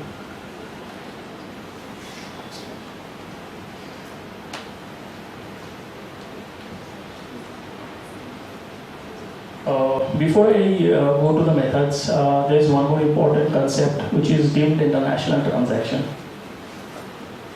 So I spoke about associate enterprises, I spoke about transactions which are between associate enterprises. But what about transactions which are not between associate enterprise? Do we still apply transfer pricing provisions in those examples as well? What do you think? Do you think transfer pricing only applies to cases where there is associate enterprise? No.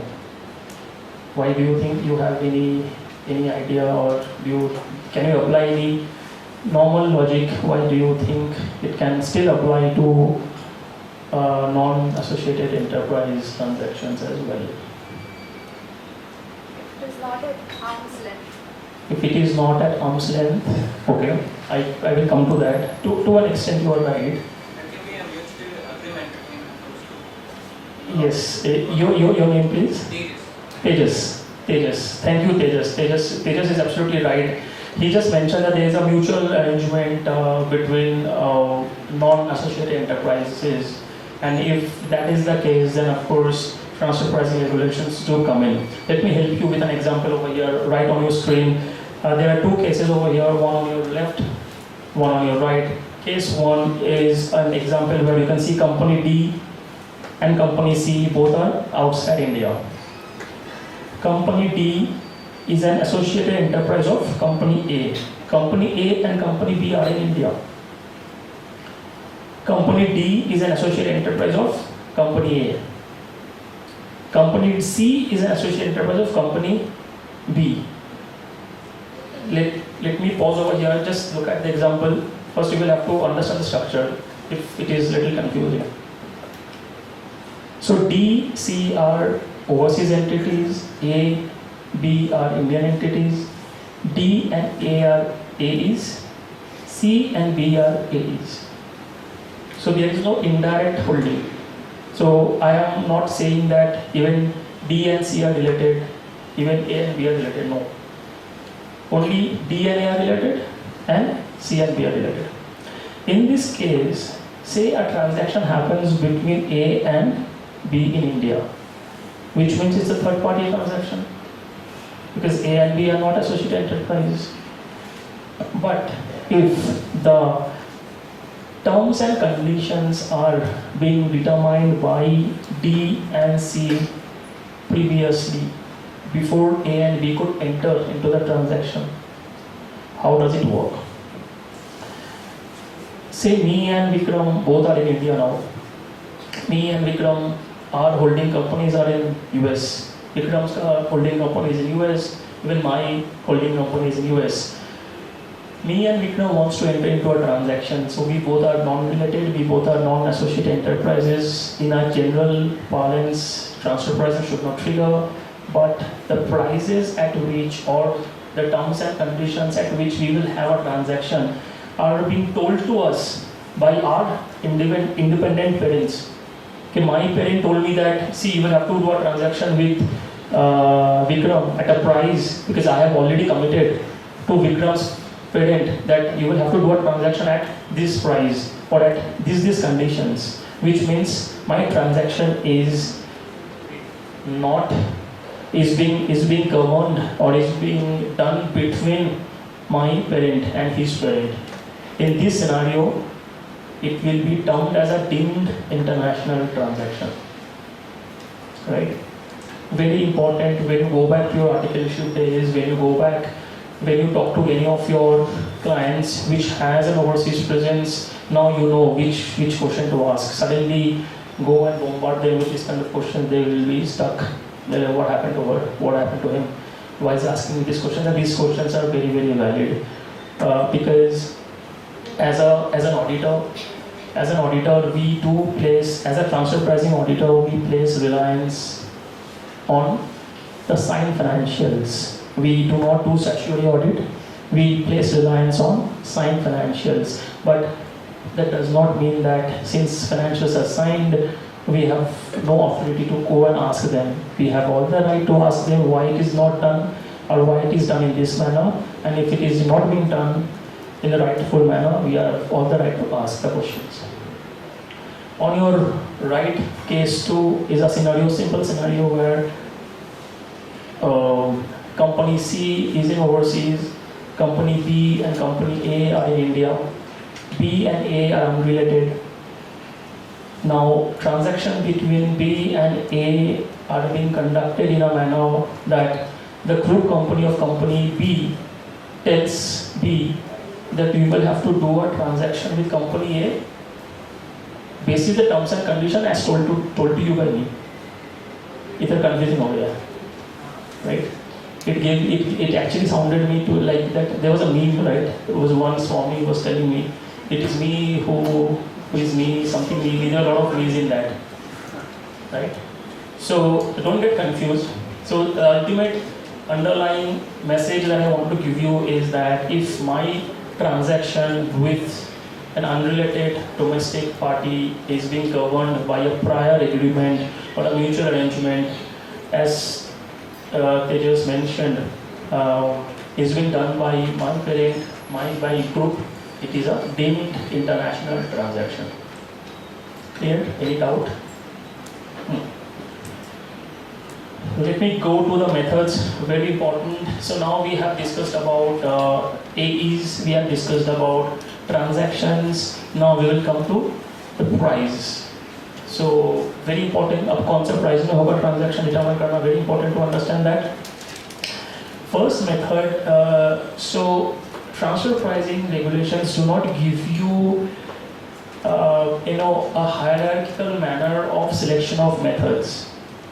You will have to select the most appropriate method what matches your transaction, what matches your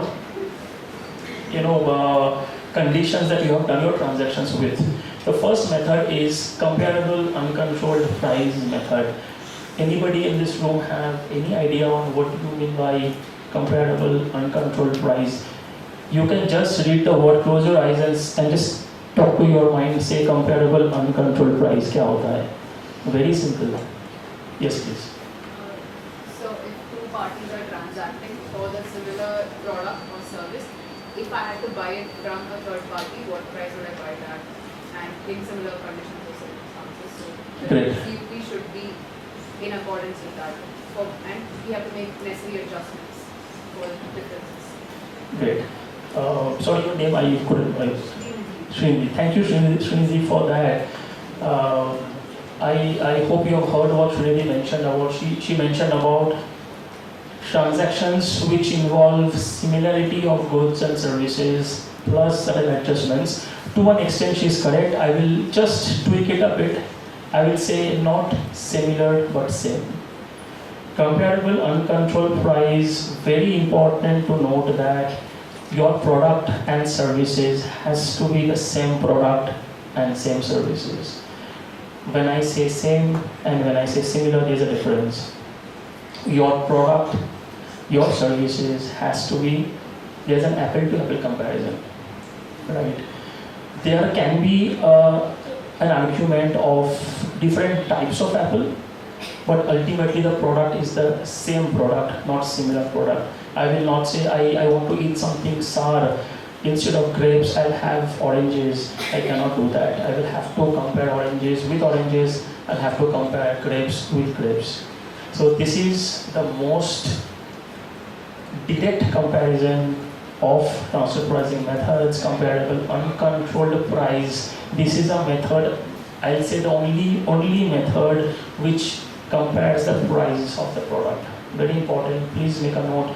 Very, very important to note, only method which talks about comparison of the prices. Which means if I buy Bisleri bottle, I cannot compare it with Bailey bottle because these are, even if it's same water, but it is not similar water product, but it is not the same product. I cannot compare this cup price with Bisleri cup price. Okay, I'll have to compare the price and then only I can use the method. Practically becomes challenging to find comparability analysis for using cup. If you can find exact comparison, nothing like it. This is the best method to go for, but the onus is on the taxpayer to prove that this is a same product. Meaning, if you come to me, if it is your product, and if you are telling me that no, I will use cup method, it is not on me, but it is on you who will have to prove that yes, you are saying these are two same product, prove that these are same product. Many a times it happens that you go for an audit, you are into a manufacturing concern, and you have picked up certain product, say this particular speaker. This speaker to manufacture it will have a lot of components going into it, right? So if we want to compare this speaker with a Bose speaker, I will have to compare each component of the product. I will have to say that see these components have gone into it, and these components have gone into that. So there's a difference to it, and hence cup cannot be applied. So the basic message that I want to give you is cup, the best method, but onus is on the taxpayer to prove that it is the best same product comparability. Clear? Any doubt? I'll move to the next method, which is the resale price method. Again, resale price method. What comes to your mind when you hear this resale price method? Anybody? Yes, please.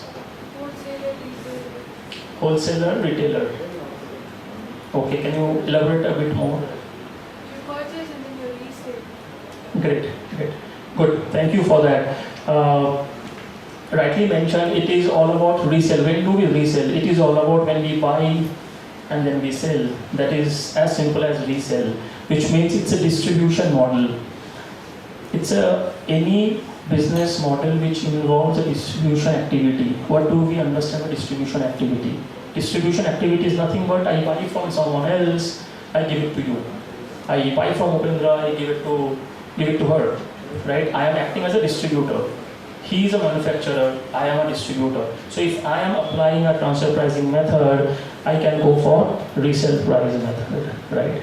Now, once I have decided that okay, I'll go for resale price method, what do I have to look? I will have to look at the price that I have sold to my group, say 100. When I sell to my group, I would have applied certain markup to it. When I say markup, which means when I purchase from him, I would have purchased 100 rupees. You are my group company. When I sell it to you, I would have sold it at say 120. So 20 is my margin over here. 100 ka cost over here, 20 ka margin. So I will take 120 as my starting point because what is the transaction value over here? You and me are related party over here. So we are talking about justification of 120. Correct? So I will take 120 as a base price. I will now determine what is the margin which other players are doing in the market, which are involved in similar distribution activity that I am doing. Correct? So I am distributing water bottle. This is my distribution activity. I am purchasing from him. I am giving it to you. You are a related party. I will try and find. Now I can go for similar functions. I don't have to go for same functions. Right? Now it changes a bit. Now I can find companies which are providing similar distribution functions as I am providing, which is distribution of bottle, and then determining what is the gross margin that he is earning. Very important to know, we will talk about gross margin when we talk about resale price method. So gross margin, net margin, you understand everybody? Anyone? What do we mean by gross margin? I'm not a teacher here, it's very relaxed. Don't give me this book. I'm getting, yeah, please. What is gross margin? Tell me. Gross margin basically only takes into account the profit after direct expenses. Net margin is often considered indirect expenses like office expenses. Exactly, right. Yes, right. So from sales, you deduct your direct expenses. That's how we arrive at gross profit. We have trading account, we have P&L account, right? We have done it. So trading account may we determine gross profit. So we will compare the gross profit margin which the other distributors are earning, and in my example, how much margin was I earning? In my example, how much was my earning or was my margin? 20% was the margin, right? Say if I see that other industry players are having an industry margin of 30%, so I should have charged 130 instead of 120. So I will adjust the price to 130. Clear? Resale price method, any doubt? I am very bad with names, I haven't forgotten names, sorry. Srini, yes. I will remember Vikram's name because I have spoken Vikram a lot many times. Srini. So you are clear in this resale price method? Next, I will talk about cost plus method. Cost plus method is again used in a scenario which involves manufacturing or processing of goods and services. So now it is not a distribution anymore when I say manufacturing or processing, which means I am a manufacturer, I am doing some value additions. What do we mean by manufacturing in a very simple layman's language? Anybody? What do you mean by manufacturing? Yes, new hand. Go ahead. Sorry. In the layman language, manufacturing means producing a product from the raw materials using a factory or machinery something. It's like you have to make it available for the receipt. Correct. Which means you're changing something. You are giving a shape to something. When you say you have procured raw materials, you have done something in a factory, which means what you have done? You have changed that raw material into something else, which means you have done some value addition. That's what we mean. Thank you. Please have a seat. So that's what we mean about manufacturing and processing. So whenever you have manufacturing and processing, CPM is the method that you can go for. Cost plus method. Again, in cost plus method, cost plus method. Breaking in 3 parts, cost plus method. Anybody can take a while. Yes, what do we do over here? Please. Yeah. No, bro, I'll take him. Bro. We add a markup to the cost. And then we arrive at the because Great. cost is clear, but it's very different. Yes, thank you. You want to say something? Cost plus method means we basically add certain part of the cost which are incurred, like we will apportion some part of the cost, overall cost, so that raw material plus the apportioned cost of different expenses will make up the cost of the product.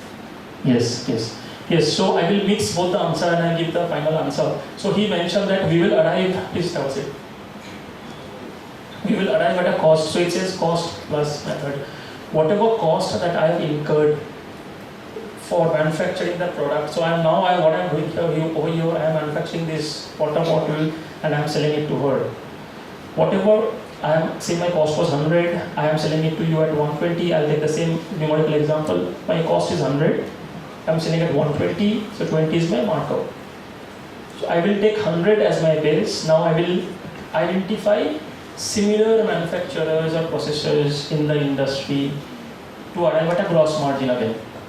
So you can see RPM and CPM, there is not much difference. The only difference is only difference between RPM and CPM and distributor, right? So RPM में distribution activity or resale activity, CPM में it is manufacturing or processing activity, which means value addition, which means resale price method में you will use only when there is less or no value addition. Distribution में कोई value addition होता है, there is no value addition to it, right? In CPM में there is a value addition. So this is the basic difference between these two. Any doubt so far? Yes. When we use cup and when we use CPM, because both are there to manufacture. When we use cup and when we use CPM. Yeah. Okay.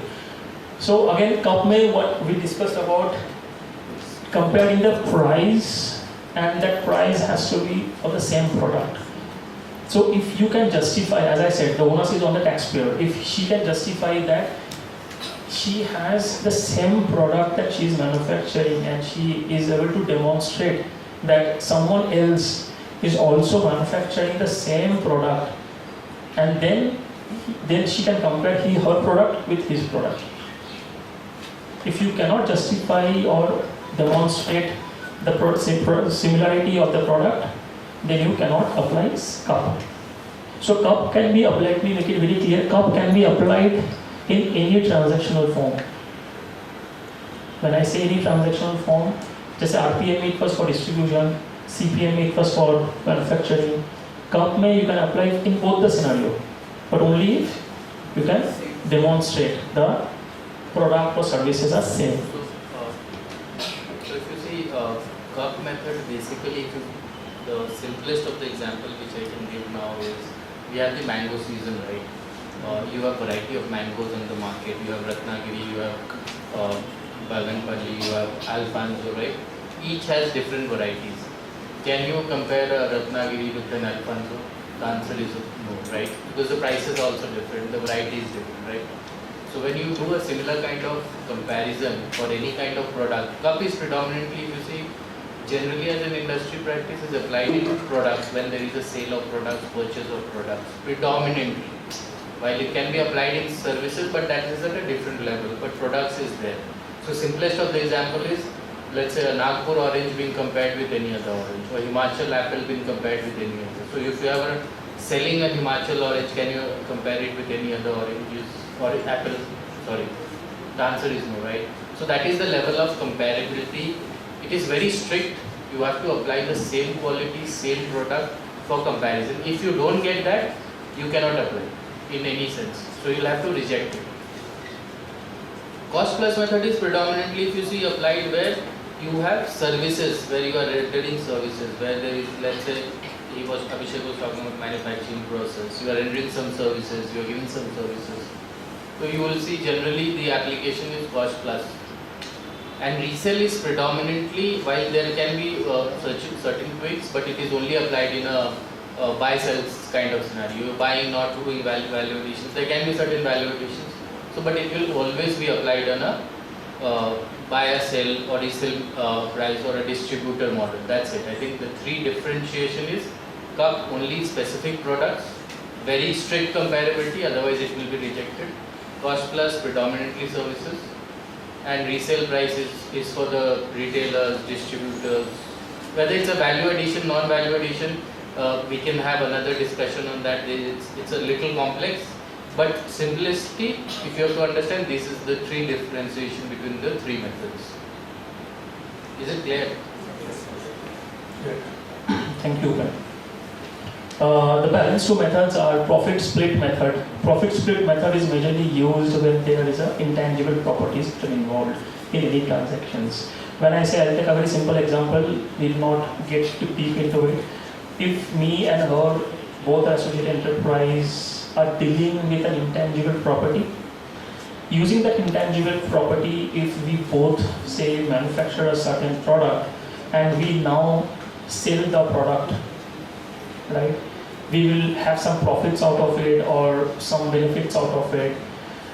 This is a scenario where we will use profit split method, because to generate that profit, to generate that business, the underlying asset was intangible property, right? And in that intangible property, we both were involved.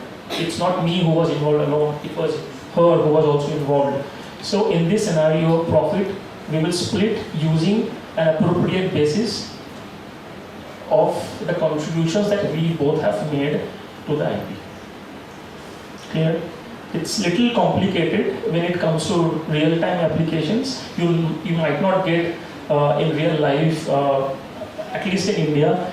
Of course, you can get examples, but majorly I'm saying profit split method is usually not used because intangible property would not develop. I will say it's not there. Next is transactional. Yes.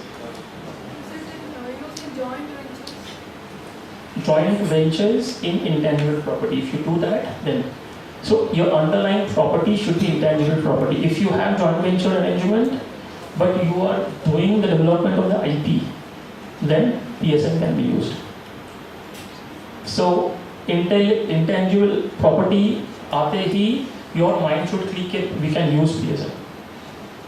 Okay. Next is transactional net margin method. The most commonly used, the most widely used method is transactional net margin method. As it says, transactional net margin method, it is a method where net margins are compared, right? So someone told me about gross profitability and net profitability. Someone told me about how do we arrive at a gross profit, how do we arrive at a net profit. She told me that gross profit may be allocate direct costs, net profit may be allocate of the indirect costs, overhead cost, and then we arrive at a net profit. What do we mean? We mean that, have you ever given it a thought? What do we mean by overhead? Anyone? What do we mean by overhead or indirect expenses?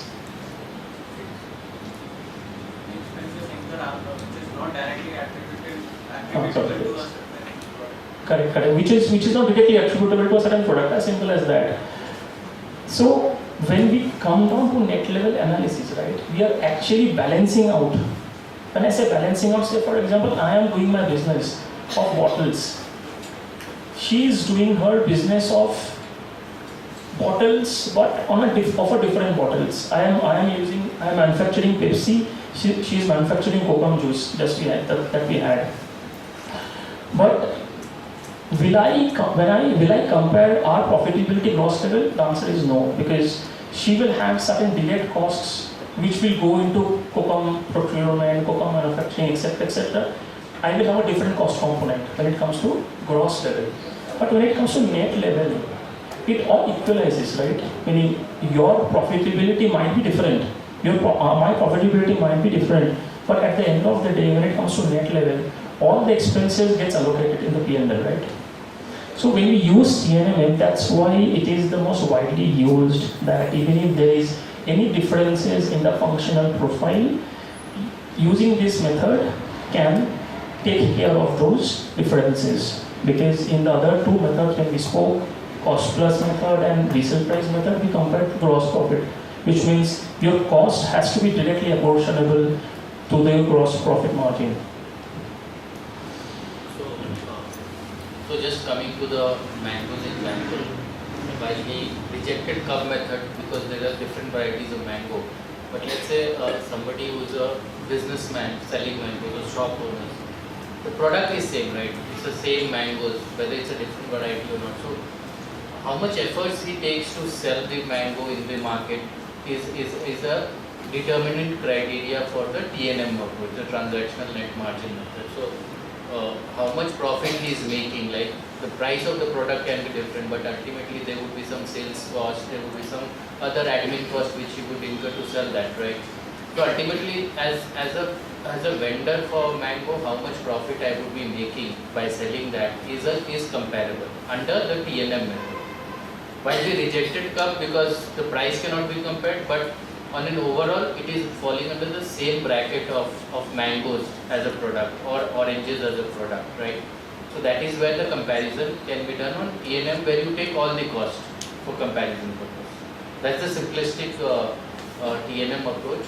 And just to cover on that profit split method, one point to be noted is, see, it can be a mutual understanding between two persons to develop a product, sharing of the technology. Like I can be, I'm a CA, right? So I will be providing my insights on the financial aspects. Somebody can be technical, but both of us are friends and we are developing a product. So there is an equal understanding that I will do my part and he will do his part. When the product is developed, I should also get my share and he should also get his share, right? So that is where the profit split comes into picture. That I, out of let's say $100 as a profit, for the contribution which I made, I should be liable to get the profit.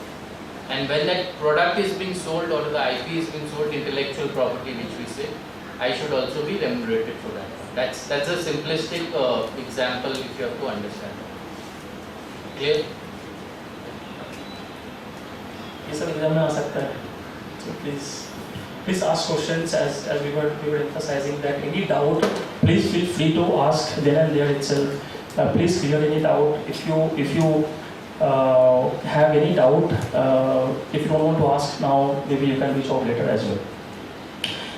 The last method, it says other method. If you remember when we spoke about the definition associated enterprise, we spoke about any other clauses as may be prescribed, right? Either the government has left a ground where it says other method as may be prescribed by the CBDT. So any other method which is not covered, any other transactions which usually do not fit in these five methods, it can get covered under other method. One example that I can take over here is, say, valuation of share. What happens in a valuation of share? If I and her, again, we are related parties, I am purchasing the share of her company and I purchase the share at some valuation, say 100 rupees. Now, how do you use a method? Let's go by each method. Can I use cup here? Can I use cup method when I purchase shares of a company? Why? Because when you purchase a share, it may be at different market value, and when someone else purchases at different point of time, the price will differ. Exactly. Yes. So right, the price will vary. So cup goes off. Why not RPM? Very simple. Not a distribution activity. Why not CPM? Not a manufacturing activity. No valuation. Why not PSM? No intellectual property involved. No, why not TNMM? Why not TNMM? Yes, how can you determine a net profit margin in a share purchase? So, कोई भी method apply नहीं हुआ. I cannot apply any methods. So what is left is other method. So what do we use other method? Meaning you just cannot use the word other method and limit. You will have to use something. So in this example, I will use a independent valuer certificate. When you purchase shares or when you subscribe to shares, there are independent share valuers. Like share valuers, there is a separate practitioners who does that. They value the shares, they use discounted cash flow method, they use various other methods you would have heard, right? Registered bankers and etc. etc. So we will use their certificate because they would have looked at other angles to it and they would have certified that yes, the transactions that we are having, they are good, they are market driven prices. So we will use other method. So this is a live example that you can come across in your day-to-day workings. So this covers all the methods. Yes. Can you exactly get the difference between cup method and resale price? Cup and resale price method. Yes. In cup method, when we start off with a product. We look for a product which is the exact same, and we take this price and take it as the transfer price. Yes. In resale method, we take the price of the product from the market, at which it is resold. But even this product should be the same as well, right? You No. can't take the product which is different. You can use a similar product, like the example which he took, mangoes, right? If in this example, if you are comparing mangoes to mangoes, that is same, okay. But if you are using a particular product, say you have used a water bottle product and you have taken Coca. The point which you are making, point which I was making is there's a slight difference. Cup is you are, let's say, buying a product, whether you should buy at X price or X minus price or X plus price, right? When we use resale price method, there is an activity involved. So let's say a typical example, the mango vendor. He is buying from the manufacturer of mango brewer in somewhere in Mumbai, Maharashtra. He is purchasing from the brewer and then he is reselling it, right? So that is an activity which we are looking at and not a product comparison.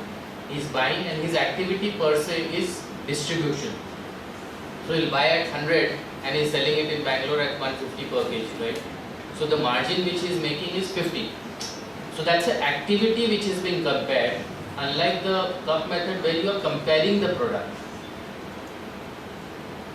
Are you clear? We are talking about, so when we are talking about the cup method, we are comparing about Ratnagiri mangoes with a mango of a similar nature. It can't be Alfonso, right? Because the products are different. But for resale, my activity per se has to be seen, whether I am a buy-sell activator, whether I am a trader. If I am not a trader, then I can't use that. Very clear. So it's two different angles. In resale again, it's important that you will compare ideally you have to compare the similar kind of product, because as I gave you an example that you can buy Ratnagiri, you can have Alfonso's, lot of varieties, but what is the margin you are making by purchasing and selling it? Whereas in the product cup method, you are comparing the price per se. Am I clear? Yeah. So very important to compare the price in cup and important to compare the gross profitability in resale price method. Okay. So these are the methods we have covered, all the 6 methods. Any doubt so far? You had some doubts. Abhi, it's okay? Good. So, Yes. can you give a bit more clarity on TNM? TNM method, okay. One more example. Yes. So TNM method can be used for any transaction, say it's a provision of service. When I say provision of service, say I am rendering, remember I gave the example of market research for my group companies. I am providing market research services for my group companies. What I will do is I will provide the service, I will drop my P&L, I will have some net profitability. Say my net profitability for that service, for the marketing support comes to say 10%. Now I will have to answer to the authorities if 10% is at arm's length or not. So how do we do that? We will look for similar kind of companies in this particular space providing marketing support services, and determine what is the net margin that they are also earning. If their net profitability comes to 18%, so my transaction at 10% is not justified. I should have earned 18% and not 10%. So my price has to be adjusted to bring it to 18%. So TNMM we compare the net profitability margin, which is unique from any other methods because none of the methods use net profitability comparison. Clear? That's why TNMM is widely used. Yes. This net profit overheads may not necessarily be the same. How can it be compared to that? Because No. the efforts from one seller can be different. Correct. So here what you are doing is, here you are, thank you for asking this question, here you are not comparing overheads. That's why I said that when you compare overheads, you are actually taking care of the differences in the nature of expenses, right? For example, some line item can be a direct expense for you, some line item can be an indirect expense for me, right? But when it comes to net profit, it all gets nullified. Because gross profit के बाद net overhead के बाद net profit will come. So when it comes to net profit comparison, your overhead comparison does not come into the picture. So I am not comparing overheads over here. You are actually comparing first of all the functions. Okay, first of all identify companies which are providing similar functions, and then identify the margin net profitability that these two gentlemen are earning. Yeah. Okay? Yes. But in certain cases, the net margins are not same in all the similar companies. Like we are providing similar services, but there will be an but 2% someone is rating and someone is rating 20%. Yes. Great. You asked this. I would have covered it in the next phase. So please have a seat. So what he meant is that even if I come up with companies which are manufacturing water bottles, still I cannot say that every water bottle manufacturers will earn say 10% net level. Someone will earn 8, someone will earn 15. So how do I compare the price at that point in time? Indian transfer pricing regulations gives you a range concept, which is called arm's length price range concept. What happens in a range concept? In the range concept, it's 35th percentile, median, and 65th percentile. It comes as a computation. I will not go deep into that. I will answer his questions to the point. So, applying the range concept, say you arrive at 10 companies which manufactures water bottles. So you will determine net margins of those 10 companies, right? The net margins of those 10 companies, you will determine the percentile.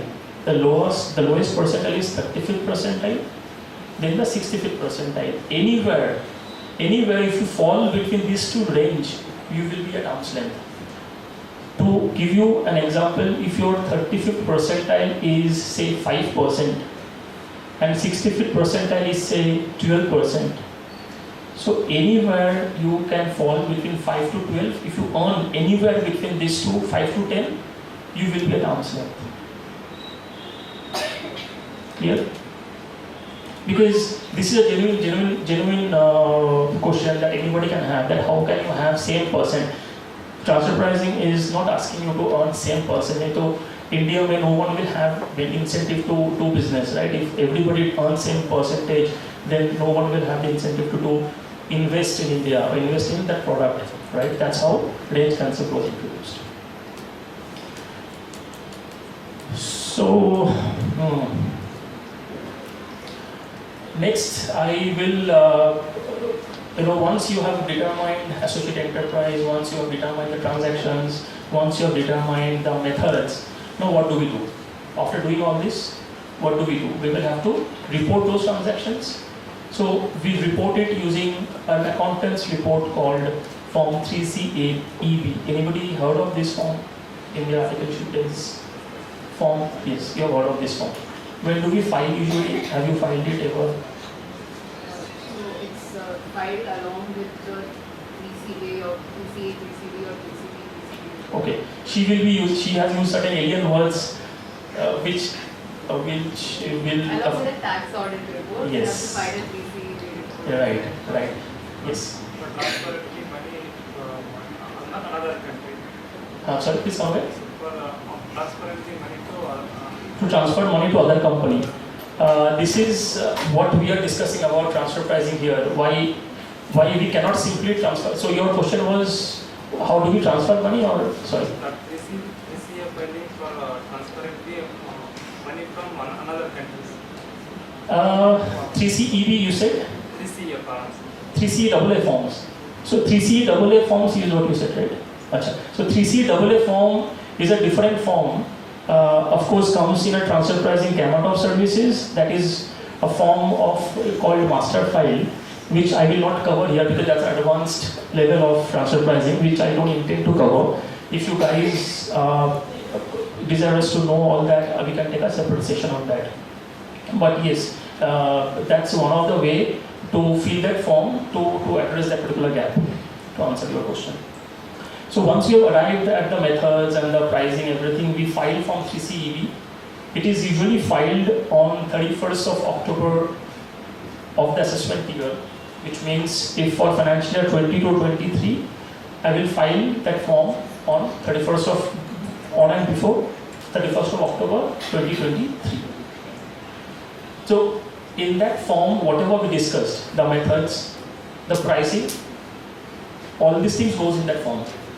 So that form is nothing but whatever we discussed so far in the last 2.5 hours will be covered in that particular form. So it's how much transactions, what method, what price, it all goes in that form, and then we file it in the department.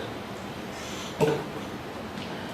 Transfer pricing study, I will spend 10 minutes in this particular section because this is a very important section. Whatever we discussed so far, every taxpayer to whom transfer pricing permissions apply, they will have to maintain a transfer pricing documentation. This is nothing but whatever we discussed, what all transaction, what is the method, what is the objective of it is being covered. So here what I have done is I have outlined what are the important topics that we covered in a transfer pricing study. The first topic, broad layout that we covered is group overview. Anybody has worked on TP study before? Anybody has worked on TP study in the article sheet days? No. Okay. So group overview is something which we cover an overview of the group. Basically what the group does, what is the business of the group, in which all locations group is involved. We give an overview of that. Very simple. We spoke about, then we cover industry overview. Industry overview is nothing but in which industry that particular taxpayer is involved. I spoke about water bottle industry, basically water beverage industry. So I will cover industry of beverage. So why do I have to cover industry overview in our TP study? The importance of industry overview is to give you, as I told in the beginning of the session about economics, right? You will have to give a flavor of how the market is functioning. If you give an industry overview of the beverage industry in this, you will have to give a flavor of how this beverage industry is evolving, what are the future trends, what are the government initiatives of it, and hence you can get an understanding of what can be your profitability. It's a flavor, right? Next important section in a TP study is functions, assets, and risk profile. This is a section which will determine your profitability and benchmarking analysis. Functions will cover what is your group's function vis-a-vis what is your function. What is that you are doing and what is that the group is doing, you will have to bring that out very distinctly. Many a times we have seen that TP study do not cover these sections. TP study just talk about methods and transactions. This is not how a transfer pricing study should be. Very important to cover these broad topics. Assets, what are the assets you have used to undertake those functions? You will cover those assets, which will usually come from your financial statements and annual reports. Risk profile.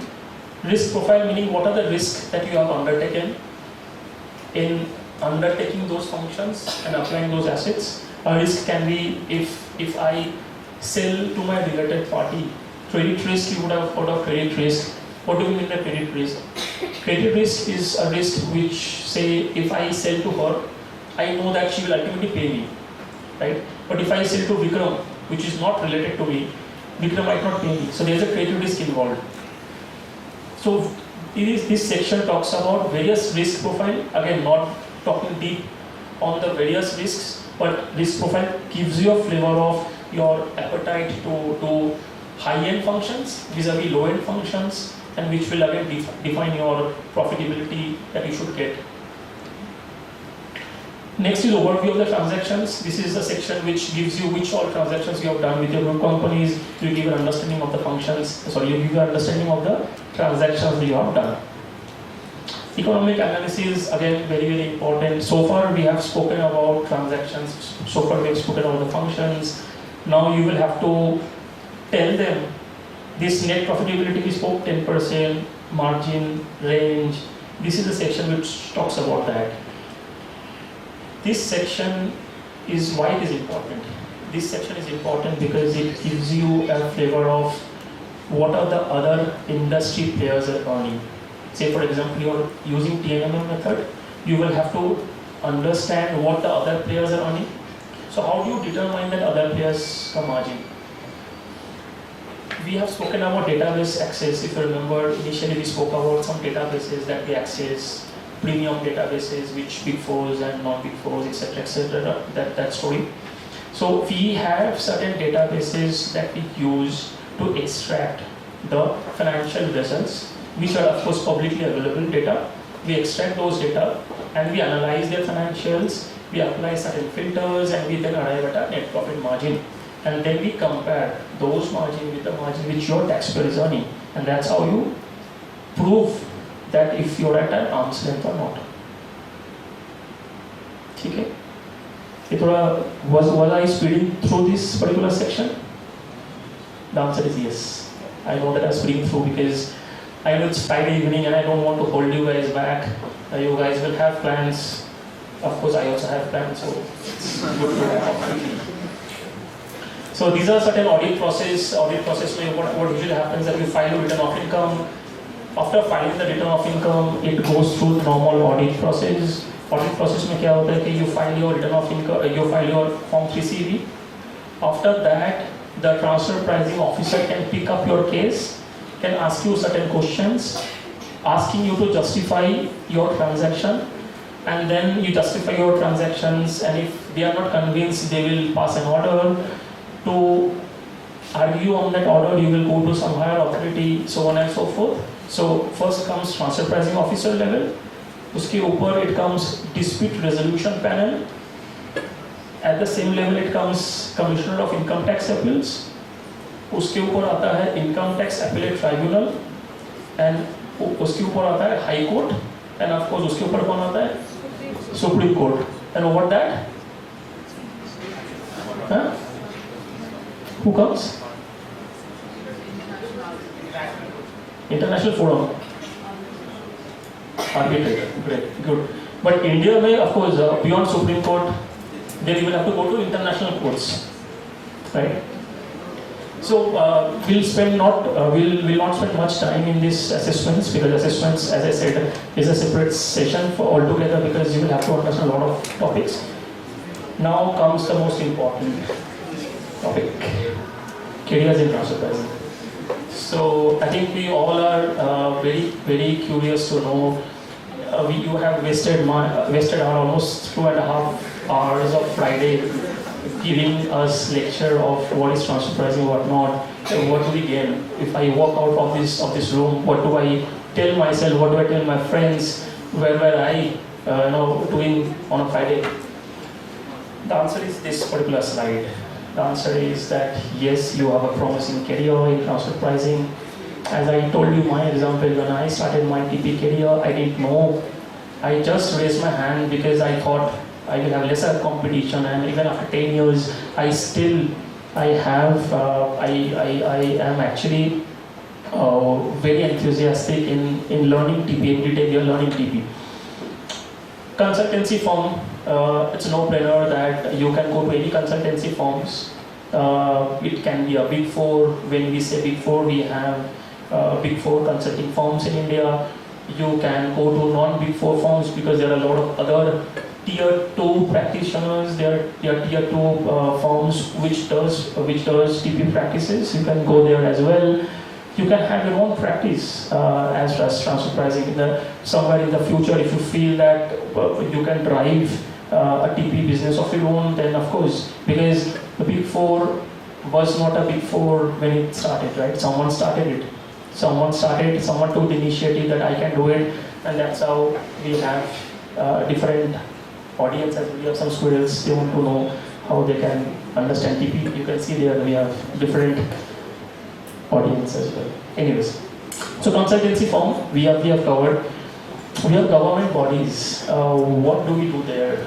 We have transfer pricing officers. We have advanced pricing agreement, advanced pricing authorities, departments. Of course, you will have to give government exams, but if you have transfer pricing knowledge after cracking, of course, IAS and government exams, civil exams, you can eventually get into government sectors using transfer pricing knowledge. Industry and corporates, very common nowadays. Initially, there was a point in time when transfer pricing was restricted only to big fours and top tier consulting firms. But now, apart from consultancy firms, you also have corporates who has transfer pricing as a separate wing altogether. If I can name few, you have multiple corporates which has very big team, only transfer pricing specialists. So you can have caterers in that as well. You can have other angle, can be any international forums. As I told you in the beginning that OECD gives you the wing to fly. OECD gives you the wing to fly from India. Anytime you feel, of course, serve our country.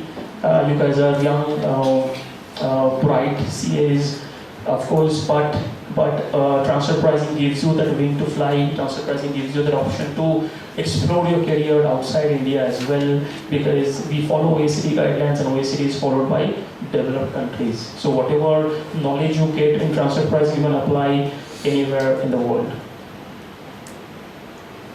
Skills required, same international tax laws, you will have to have knowledge of OECD.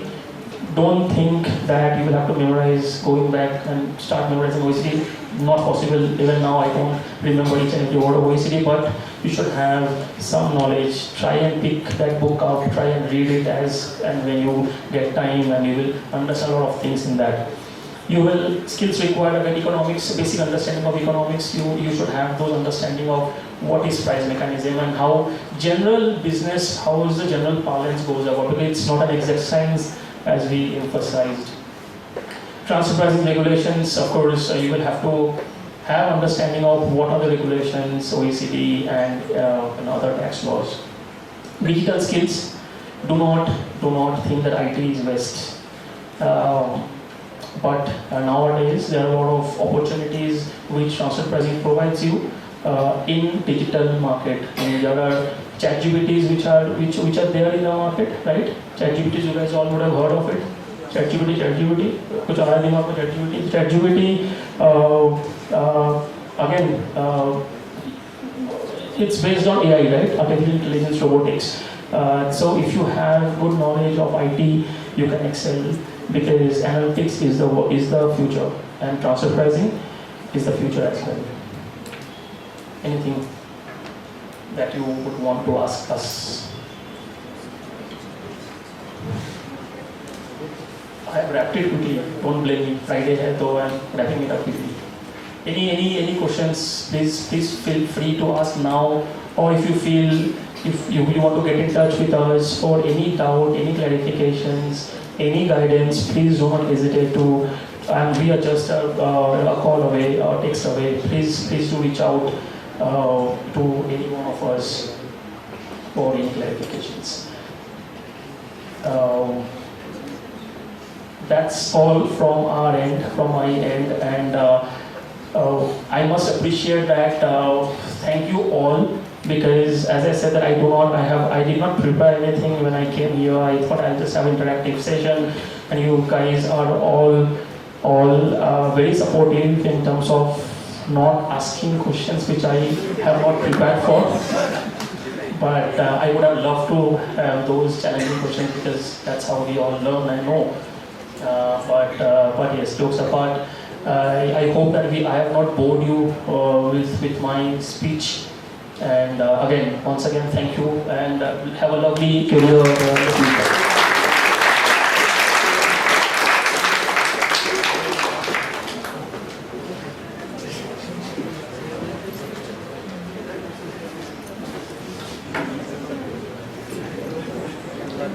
I'm really sure that was a session filled with knowledge and plenty of takeaways for each and every one of us. I personally feel that transfer pricing seems like a really interesting domain for us FCS. Yeah, we the future chartered accountants. So thank you very much for that amazing session, sir. I now request CA Tupat sir and Nagaraj Hemani to present the token of gratitude for the speakers.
I now request Ms. Swati Maitreyi to deliver the vote of thanks.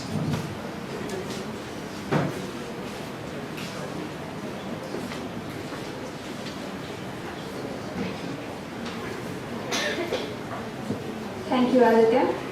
Respected dignitaries on and off the dais, I am extremely delighted to have this opportunity to propose my vote of thanks. I would like to thank CA Upendra Tewari and CA Abhishek Saha for such an informative and interesting session on transfer pricing. I also would like to thank Tupat sir and Mr. Nagaraj Hemani for the efforts to make this seminar possible.